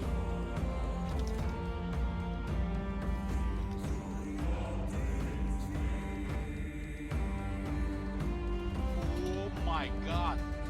Have you seen that shit? Holy shit. Here, Kevin. So we have to get to Grafenheid.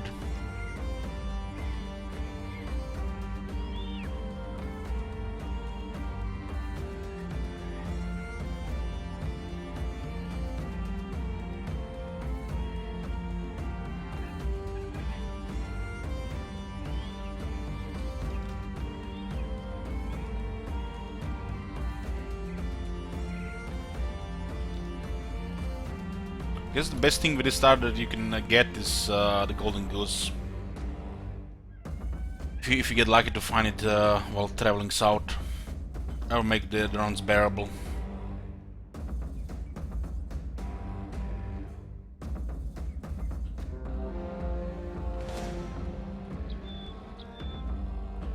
I don't get it why these guys have to be so expensive at the start of the game.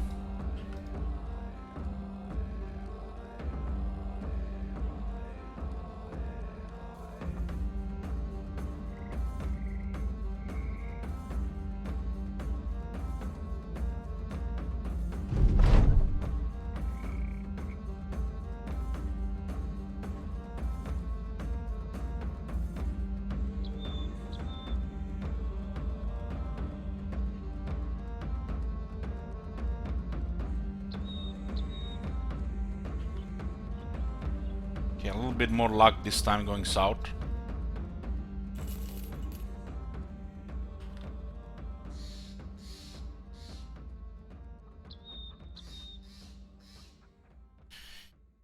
What do we got here? Those two things again. Well, what about the backgrounds here? Oh man, this are much worse backgrounds than the last time. Maybe we should have used the seed from the last one. Yeah, this is trash compared to last time. Should have brought down the seed from the last game.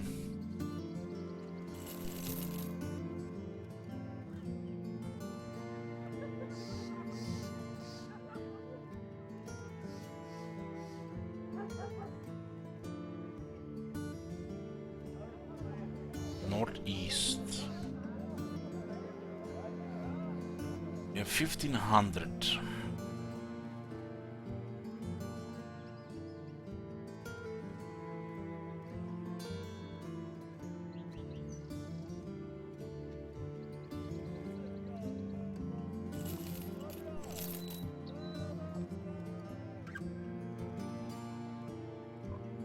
Damn.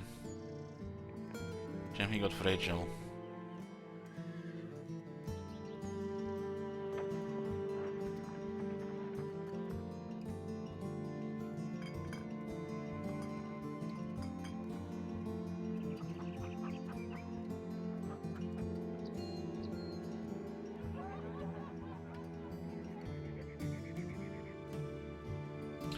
You have one, sure.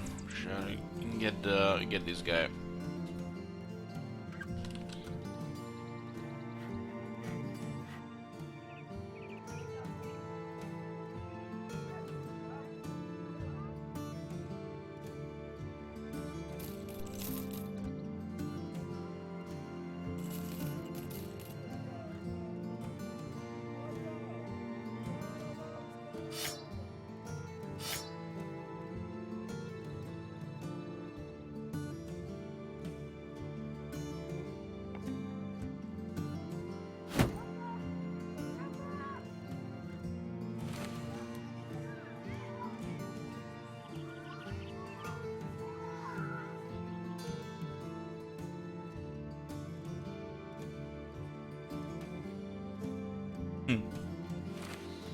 You're gonna wait for a while then.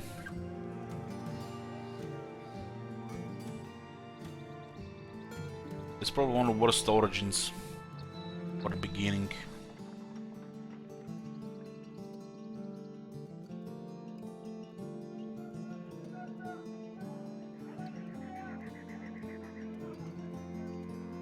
And Ed.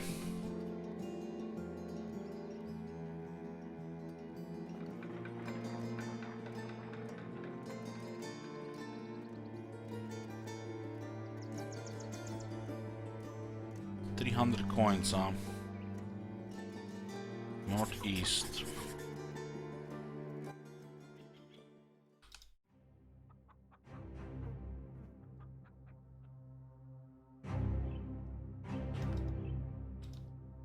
Oh, this is just what I said, they blew. Said start, right?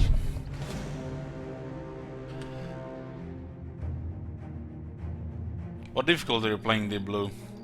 Guess if you start with the high funds, it's easy.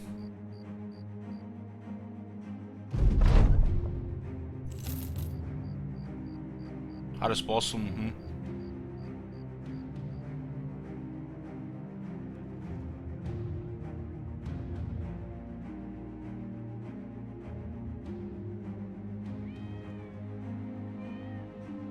Well, just think about it. You have to go south, and then you have to start working while those three guys are just draining your treasury. They're way too expensive. And they don't even have shields.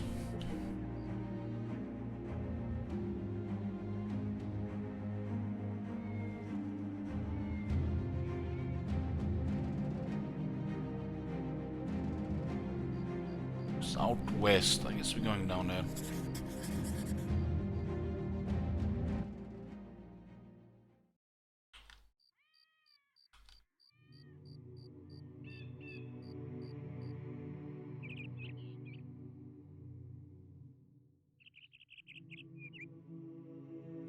Well, this is the barbarians turned mercenaries,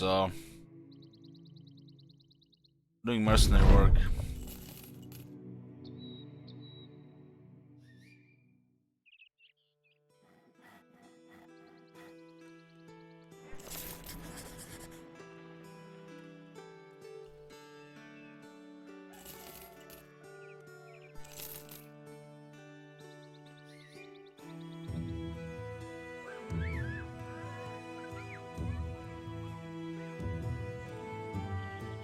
Yeah, let's survive that armor on.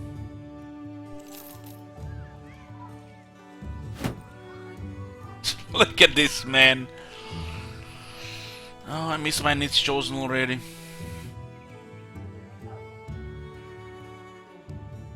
It's like one of the worst things for me in this game is like going through the struggle of the early game again. Why I like long games.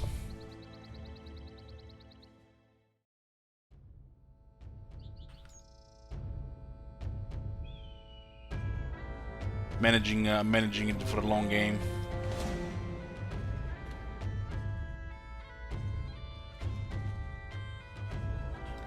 For me, it's the worst part. I'm liking that when you get those good weapons and armor breasts, you have lots of resources. When you get access to a lot more famed gear, that's my favorite part.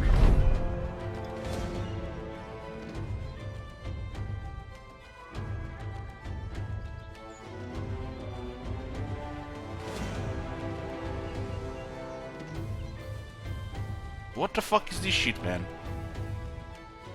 It's day 3, goddammit. Why did they raid us everybody? Everywhere.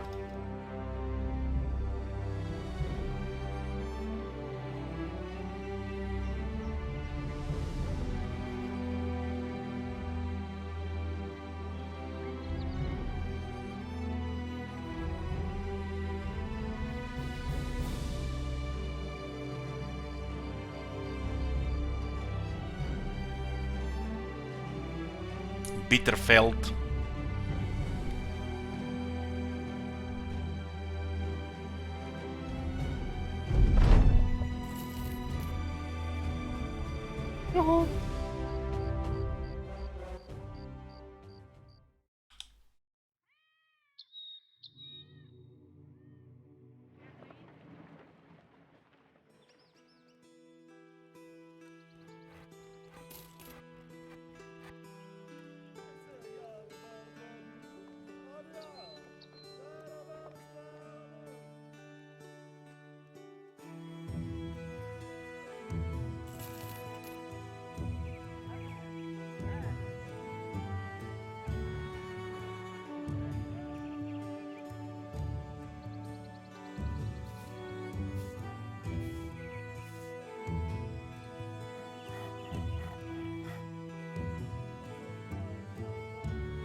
Just find tags. Just don't die.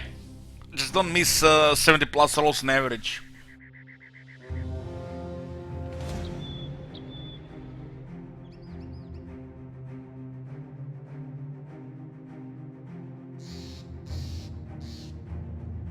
Between these two cities is not enough work, and the other side is too far.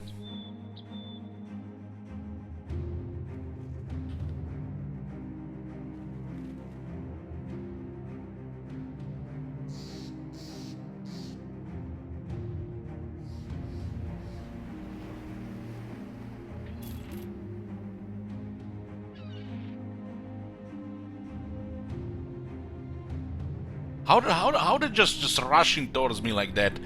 They see him from the mountains or something? You guys see this shit?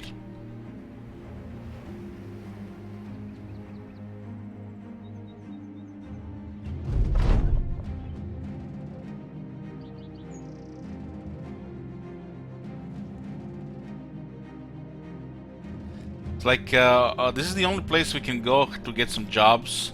The other ones, this south area is actually really bad for the jobs. It's too much space in between, and until we get reputation, half the cities are useless to us.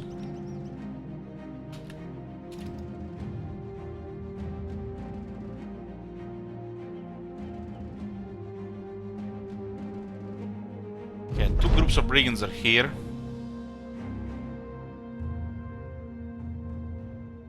And so we should be fine here now. No way there are more of them in the left side.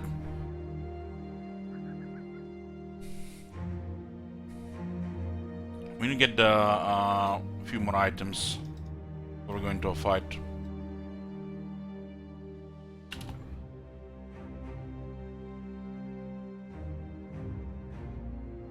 I had 12 of them.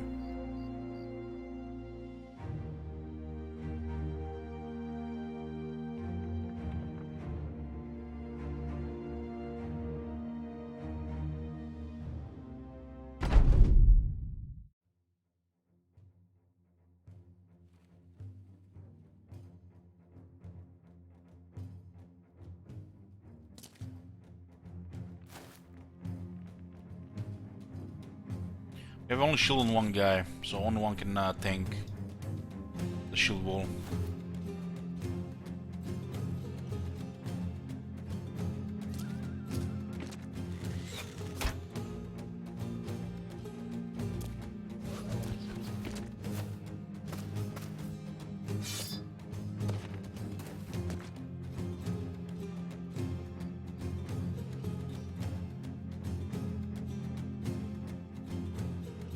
I enjoy really long runs. I do hate the early game, and every time I gotten past the early game was through brutal setbacks. I think the expansion is gonna make long games even better.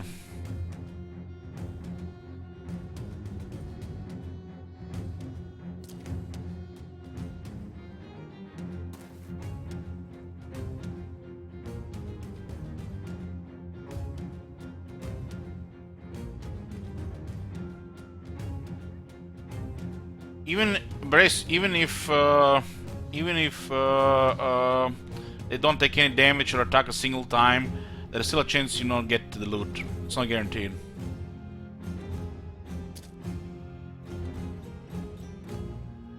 That Caravan Guard is actually a good one. It's like Raider tier.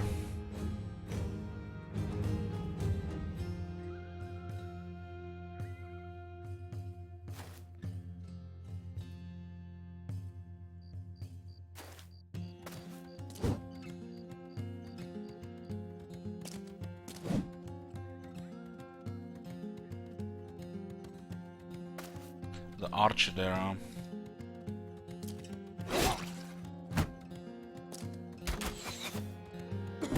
It's dark, so they didn't get lucky to shoot us.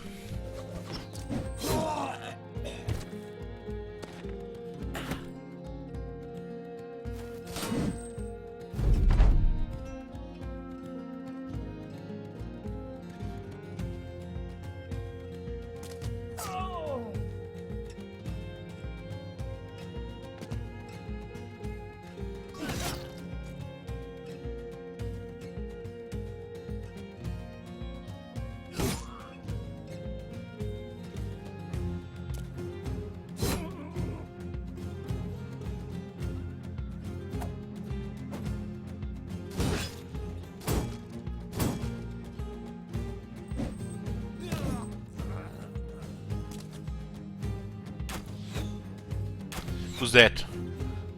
Ralph? That Ralph is dead. Dead. God Damn, man, don't miss 72 twice in a row in my first battle.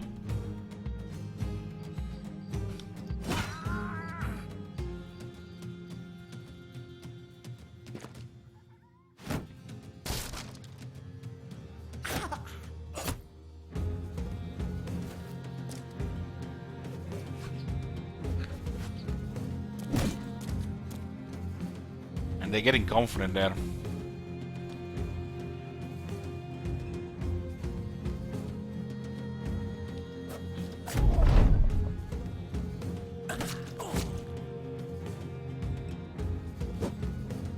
"78 miss.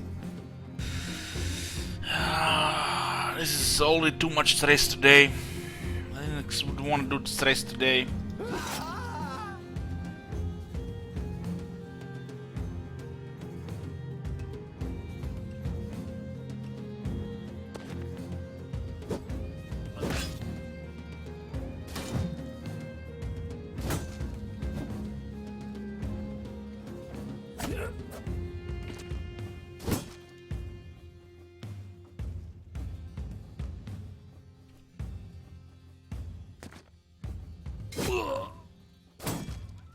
This guy is actually holding pretty well.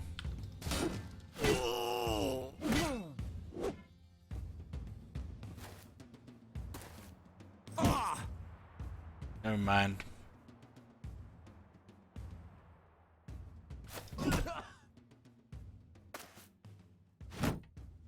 Nice, he killed one. Oh, he did.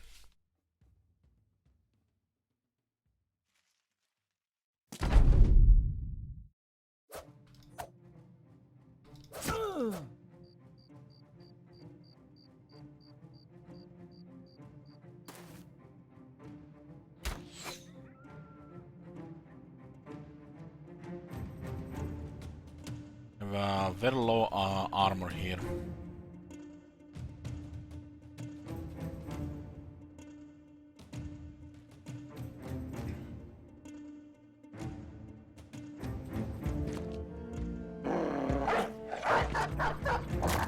Two ranged guys on the other side.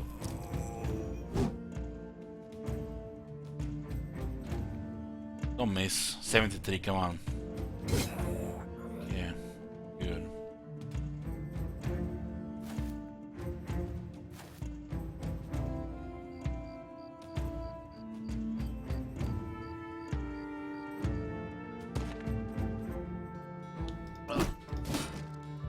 Need to hit their morale.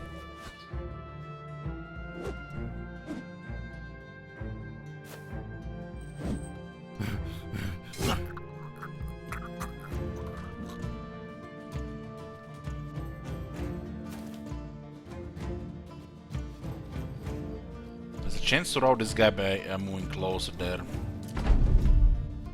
Come on, dog, hit him. Dog misses twice. Much for that dog.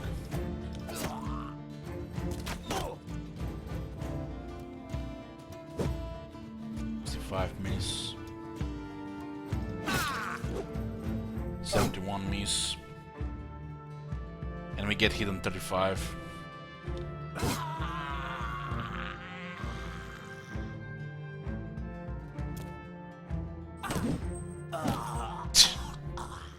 He killed my guy on 36 and 37. Fucking hell, man.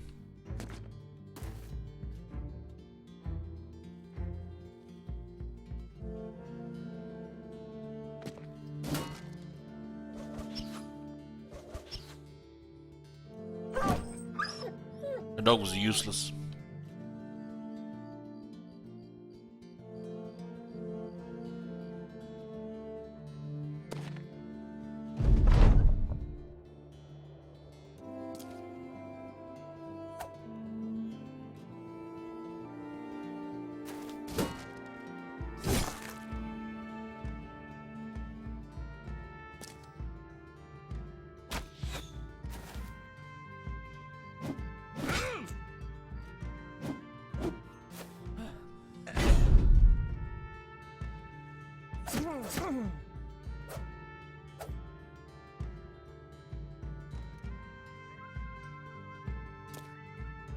like they're fleeing now. Losing that barbarian there, it's was pretty bad. Such low rolls and he hit both. After we missed 4 attacks, about 70 rolls. But maybe it's for the best, they're too expensive. We lost the dog as well. He got hit twice on very low rolls.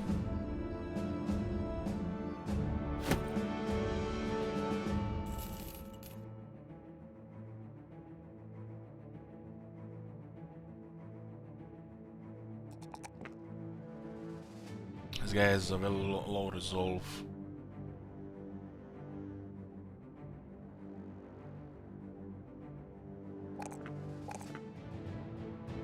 Keep me in the back.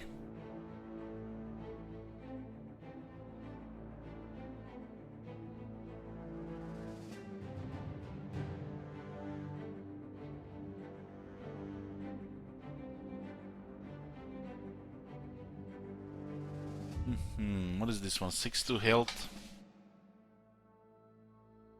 So we got some bucklers. This is a really bad melee skill though.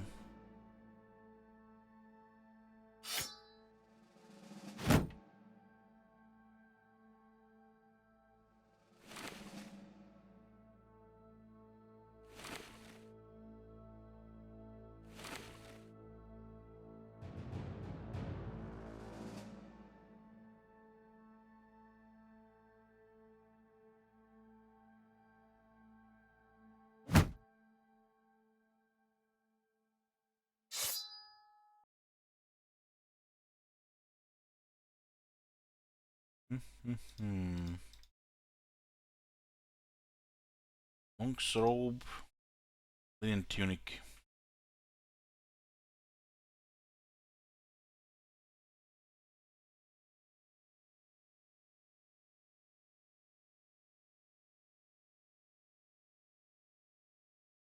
Start? Why start?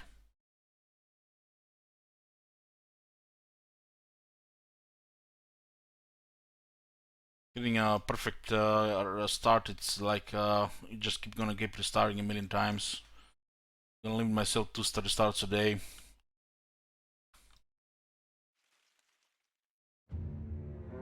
The monk's still alive, yeah.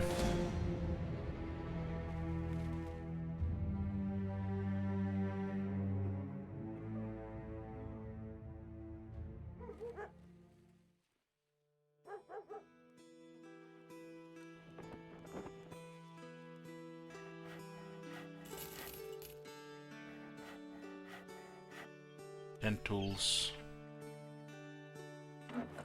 Once we get a couple of guys to level 3 from the other guys, it'll get easier.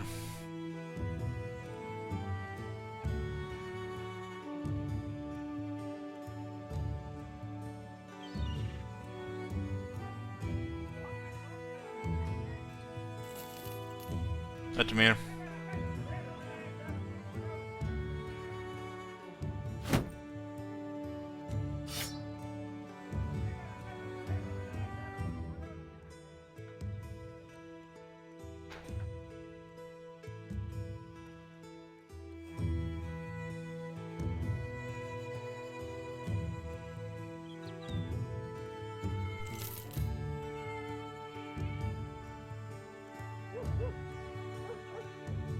(26) resolve. Somebody dies, this guy's gonna be first to flee.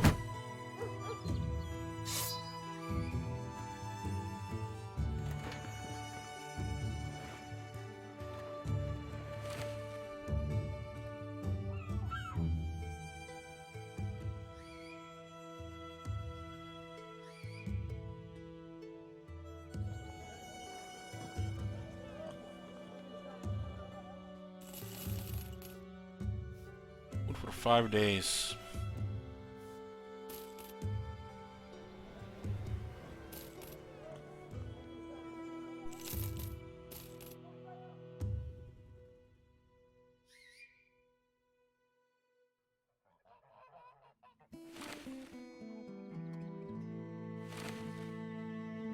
14 defense, 19 defense. They might actually hold for a bit.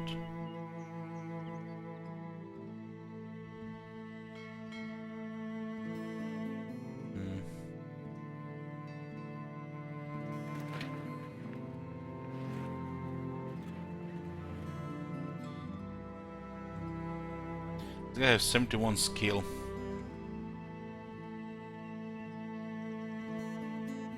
And the first time we actually get a good, we get good trades and we got good, layout. We should take check using the seed from the first one. This one is much worse.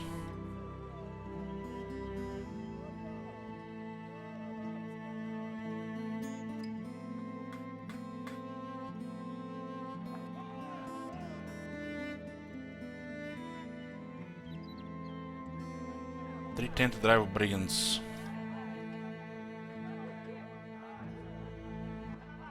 We have 5 notches on the road.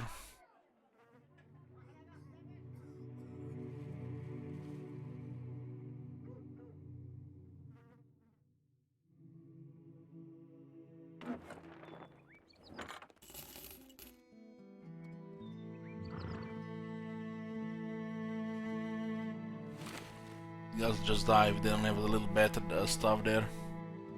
There's nothing else to buy here.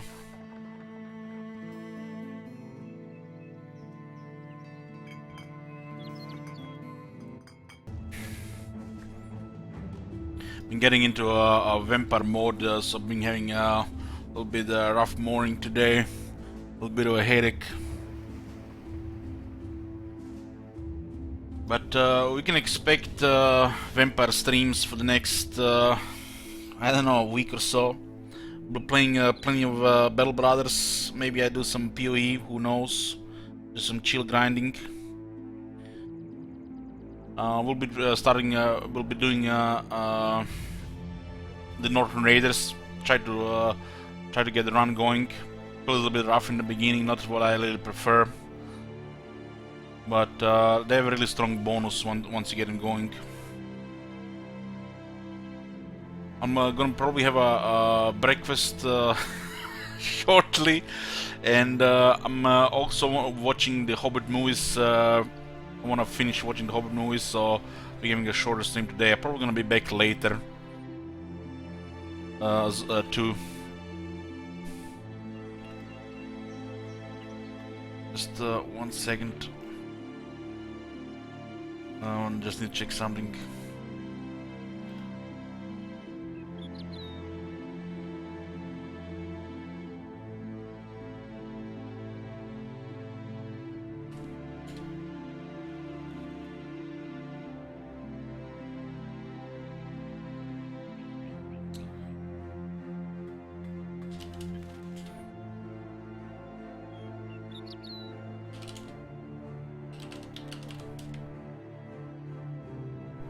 I have seen the Unexpected Journey. Watching the other two. I feel like I don't even have time anymore to watch any movies, especially the long ones.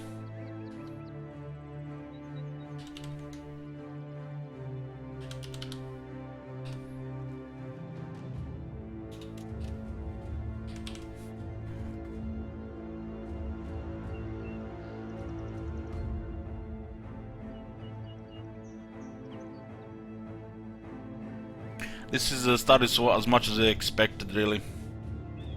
I'm still feeling earthquakes. Man, I'm traumatized with that. Yesterday, it's like felt like shaking something, or I think it was another earthquake, and I couldn't fall asleep until 7, 8 in the morning.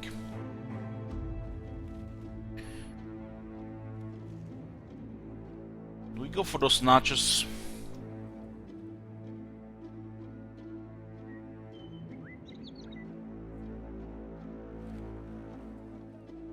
Those notches look bad for us right now.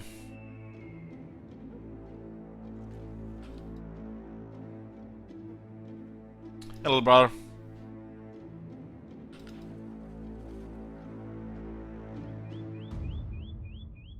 God damn it, man. 4 to 6, 5 raiders. Oh boy. Like, where do we even go? Where do we even go? Should I go right? Oh my god, it's the heel! God damn it! Why raiders in my face? Where the tags, yo? Today is not my day. Today is not my day. RuneScape, god damn you, why did you not request Caravan instead of this? This is starting to feel like torture here. So what do we do here, guys? I'll let you decide. Do we fight or flee?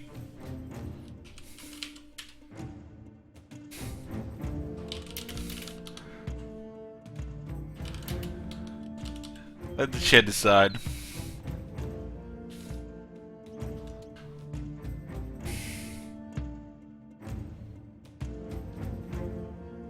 Because we're in such a bad spot on the map, there's like nowhere to go.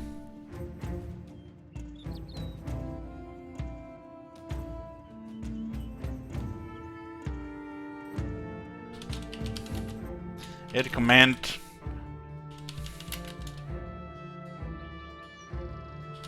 This is the poll, boys. You decide.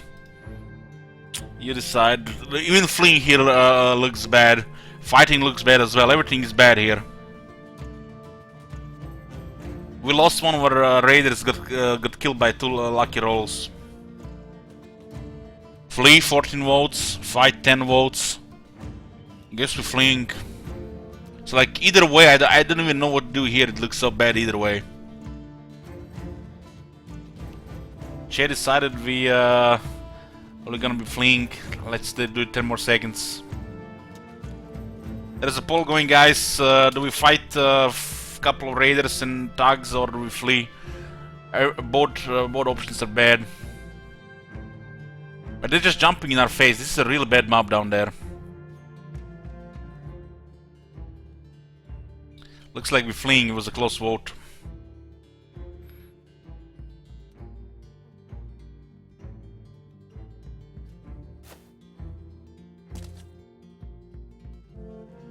They have 2 guys without helmets and with morning stars. It's not even a bad raider group here. But we lost one of our barbarians. Really sucked how he died.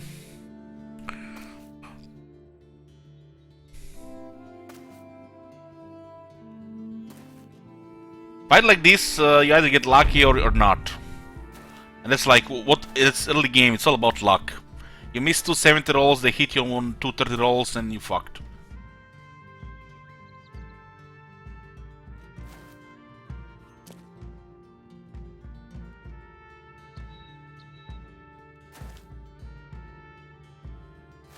Have you guys seen my my poacher run? I started the game, enemies on top of us. Immediately, no reaction. Just fight. In the forest. Immediately on the retreat, one of the poachers dies. There's setback number 1. We recover from that, then even a bigger setback. And took us a while to recover from that. I'm not really into restarting unless we really have to. But sometimes the shit is really bad in the beginning.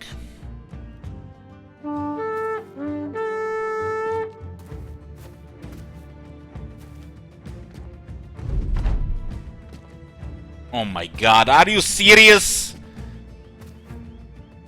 What is this?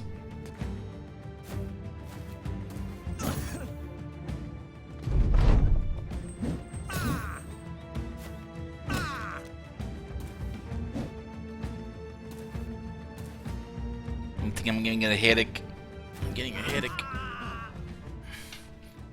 Yeah.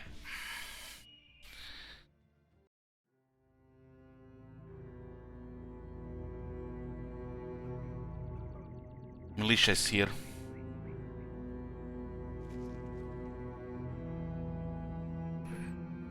How much gold do we have? 548.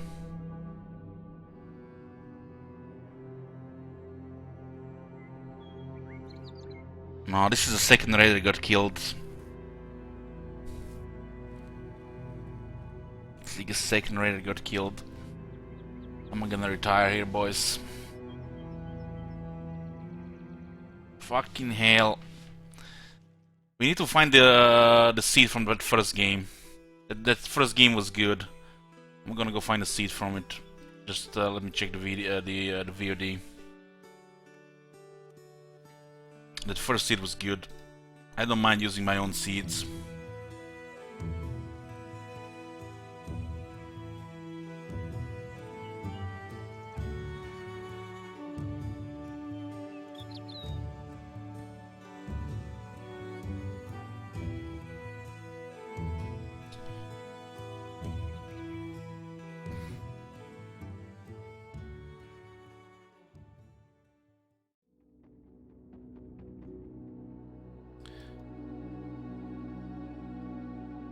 Okay, what was the first seed?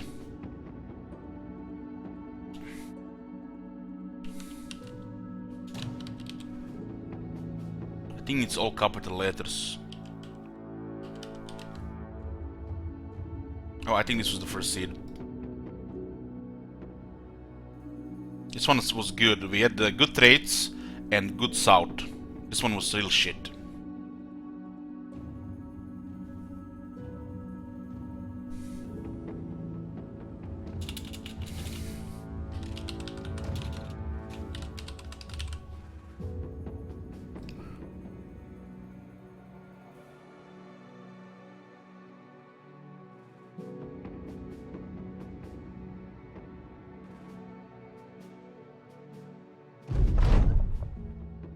Let's see.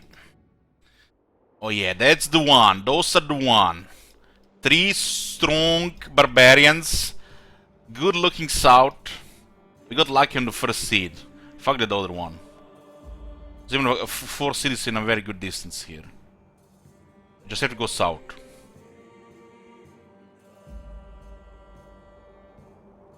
Can you get one? Sure. Sure. You can be a monk this time. I'm not giving you a barbarian brace.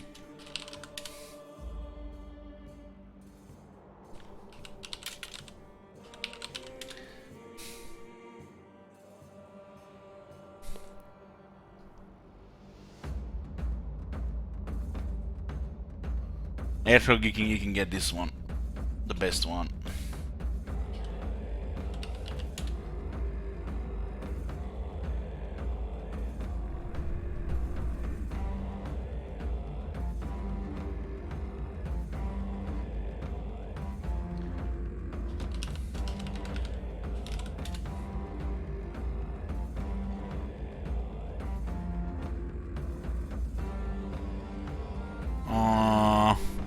I'll give it to Gravy since he was a little bit more specific.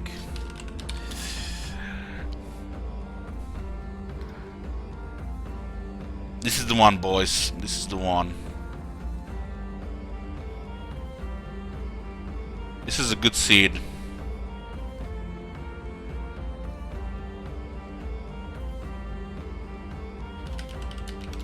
We'll keep this seed here. This is a good seed for this origin.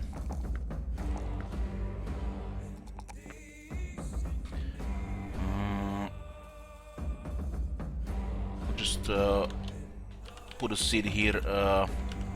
We're gonna keep doing this one. YHIGKKHKIX. This is the first one we did with Northern Raiders, and we got really lucky with the seed. So I'm sticking with this one. 3 good barbarians, and south is looking very juicy.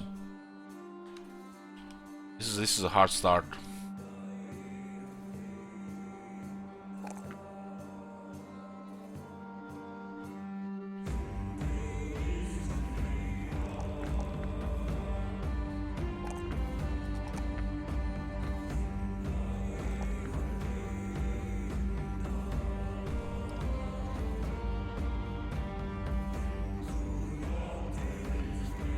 Fun thing, every time one of the barbarians died, it was bad RNG.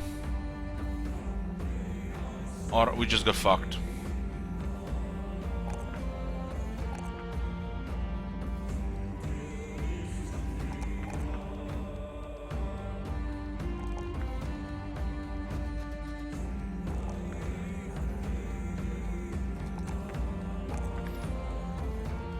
Zerold is looking very good.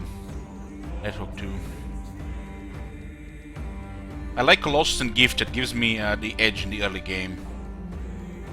Later on these are weaker perks. But early game is the biggest problem in the game. So much RNG.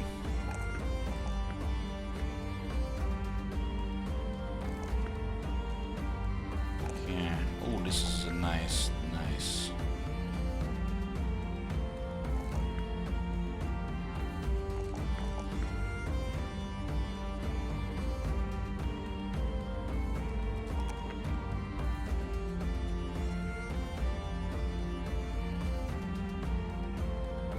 Okay, let's go south.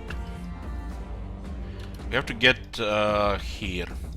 It's not safe. Last time we got kind of sniped, almost. Let's see if they're gonna be the same again this time. So these are basically barbarians turned mercenaries. Northern raiders, but I guess you can't really do much of the raiding on the late. The north is actually dangerous. I find north not even worth it until you have much better guys. It's too dangerous, the north. South is easy, north is hard. This game is already hard as it is. What the f... God damn it, man! Just like pop like that on top of us. And they have dogs. Jesus Christ. What is this shit? This is cursed. This is not a good day to play Battle Brothers, guys. Fucking hell, man. We can't even run. We can't run from dogs.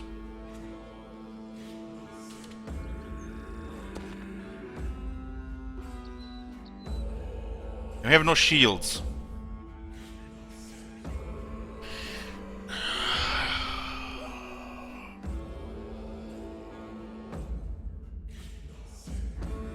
It's actually quite a bit distance to be here. They have thrown weapons as well. It's a great seed, but there's so much random shit going on, Marconis. The foundations are good. Everything that comes on top of it is shit.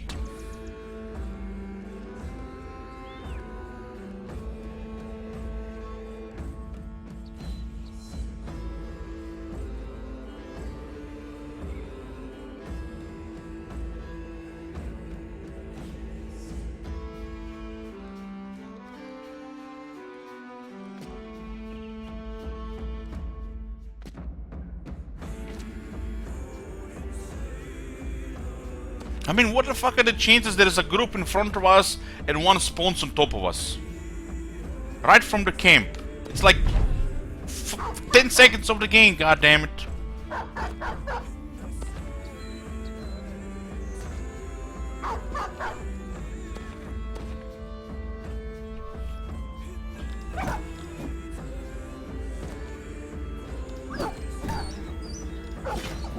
We haven't even finished dogs.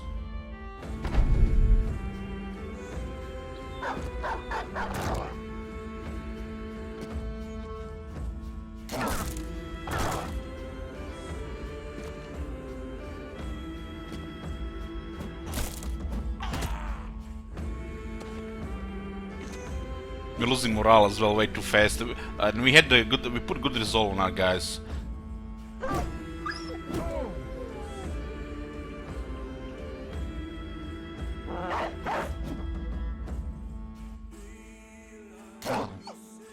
Goddamn doggo, kill that other doggo!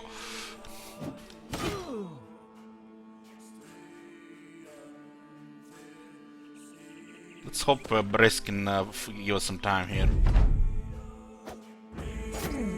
This is a GG, looks like it, yeah. We need to get really lucky otherwise.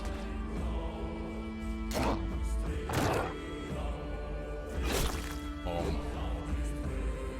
These two weapons are nasty. Yeah, this is over. Fucking hell, man.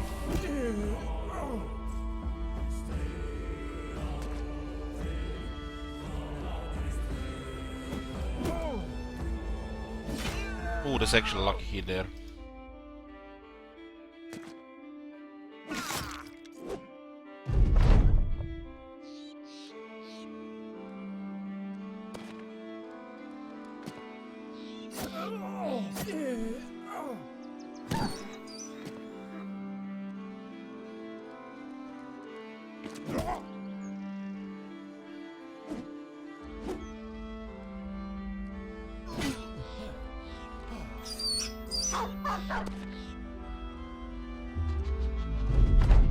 They do have adrenaline now.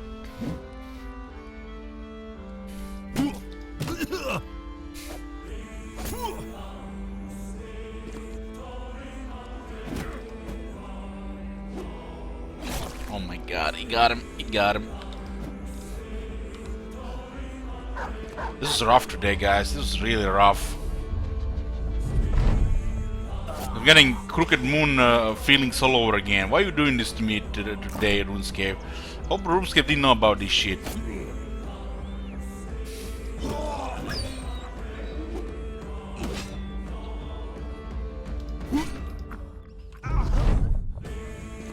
Srelt is left alone. Maybe he can clear the bastards. At least we get some, you know, consolation prize here. This guy's a confident, so he has no chance. They're humans, not Terminators.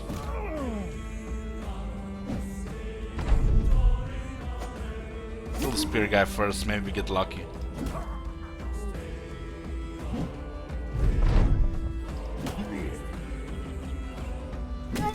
Come on, get lucky, moral victory here. God damn it! Come on! Come on, Srelt, you can do it. We won, but at what a cost?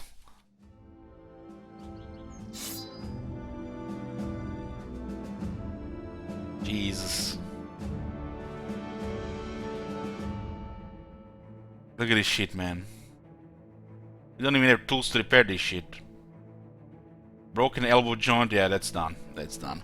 Maybe we got lucky with a different injury, but it's done. Oh boy. I'm gonna go watch Desolation of Smog, boys. I'll see you later, so tomorrow. We'll be continuing this. We'll get that star going. Thank you guys for watching. See you later.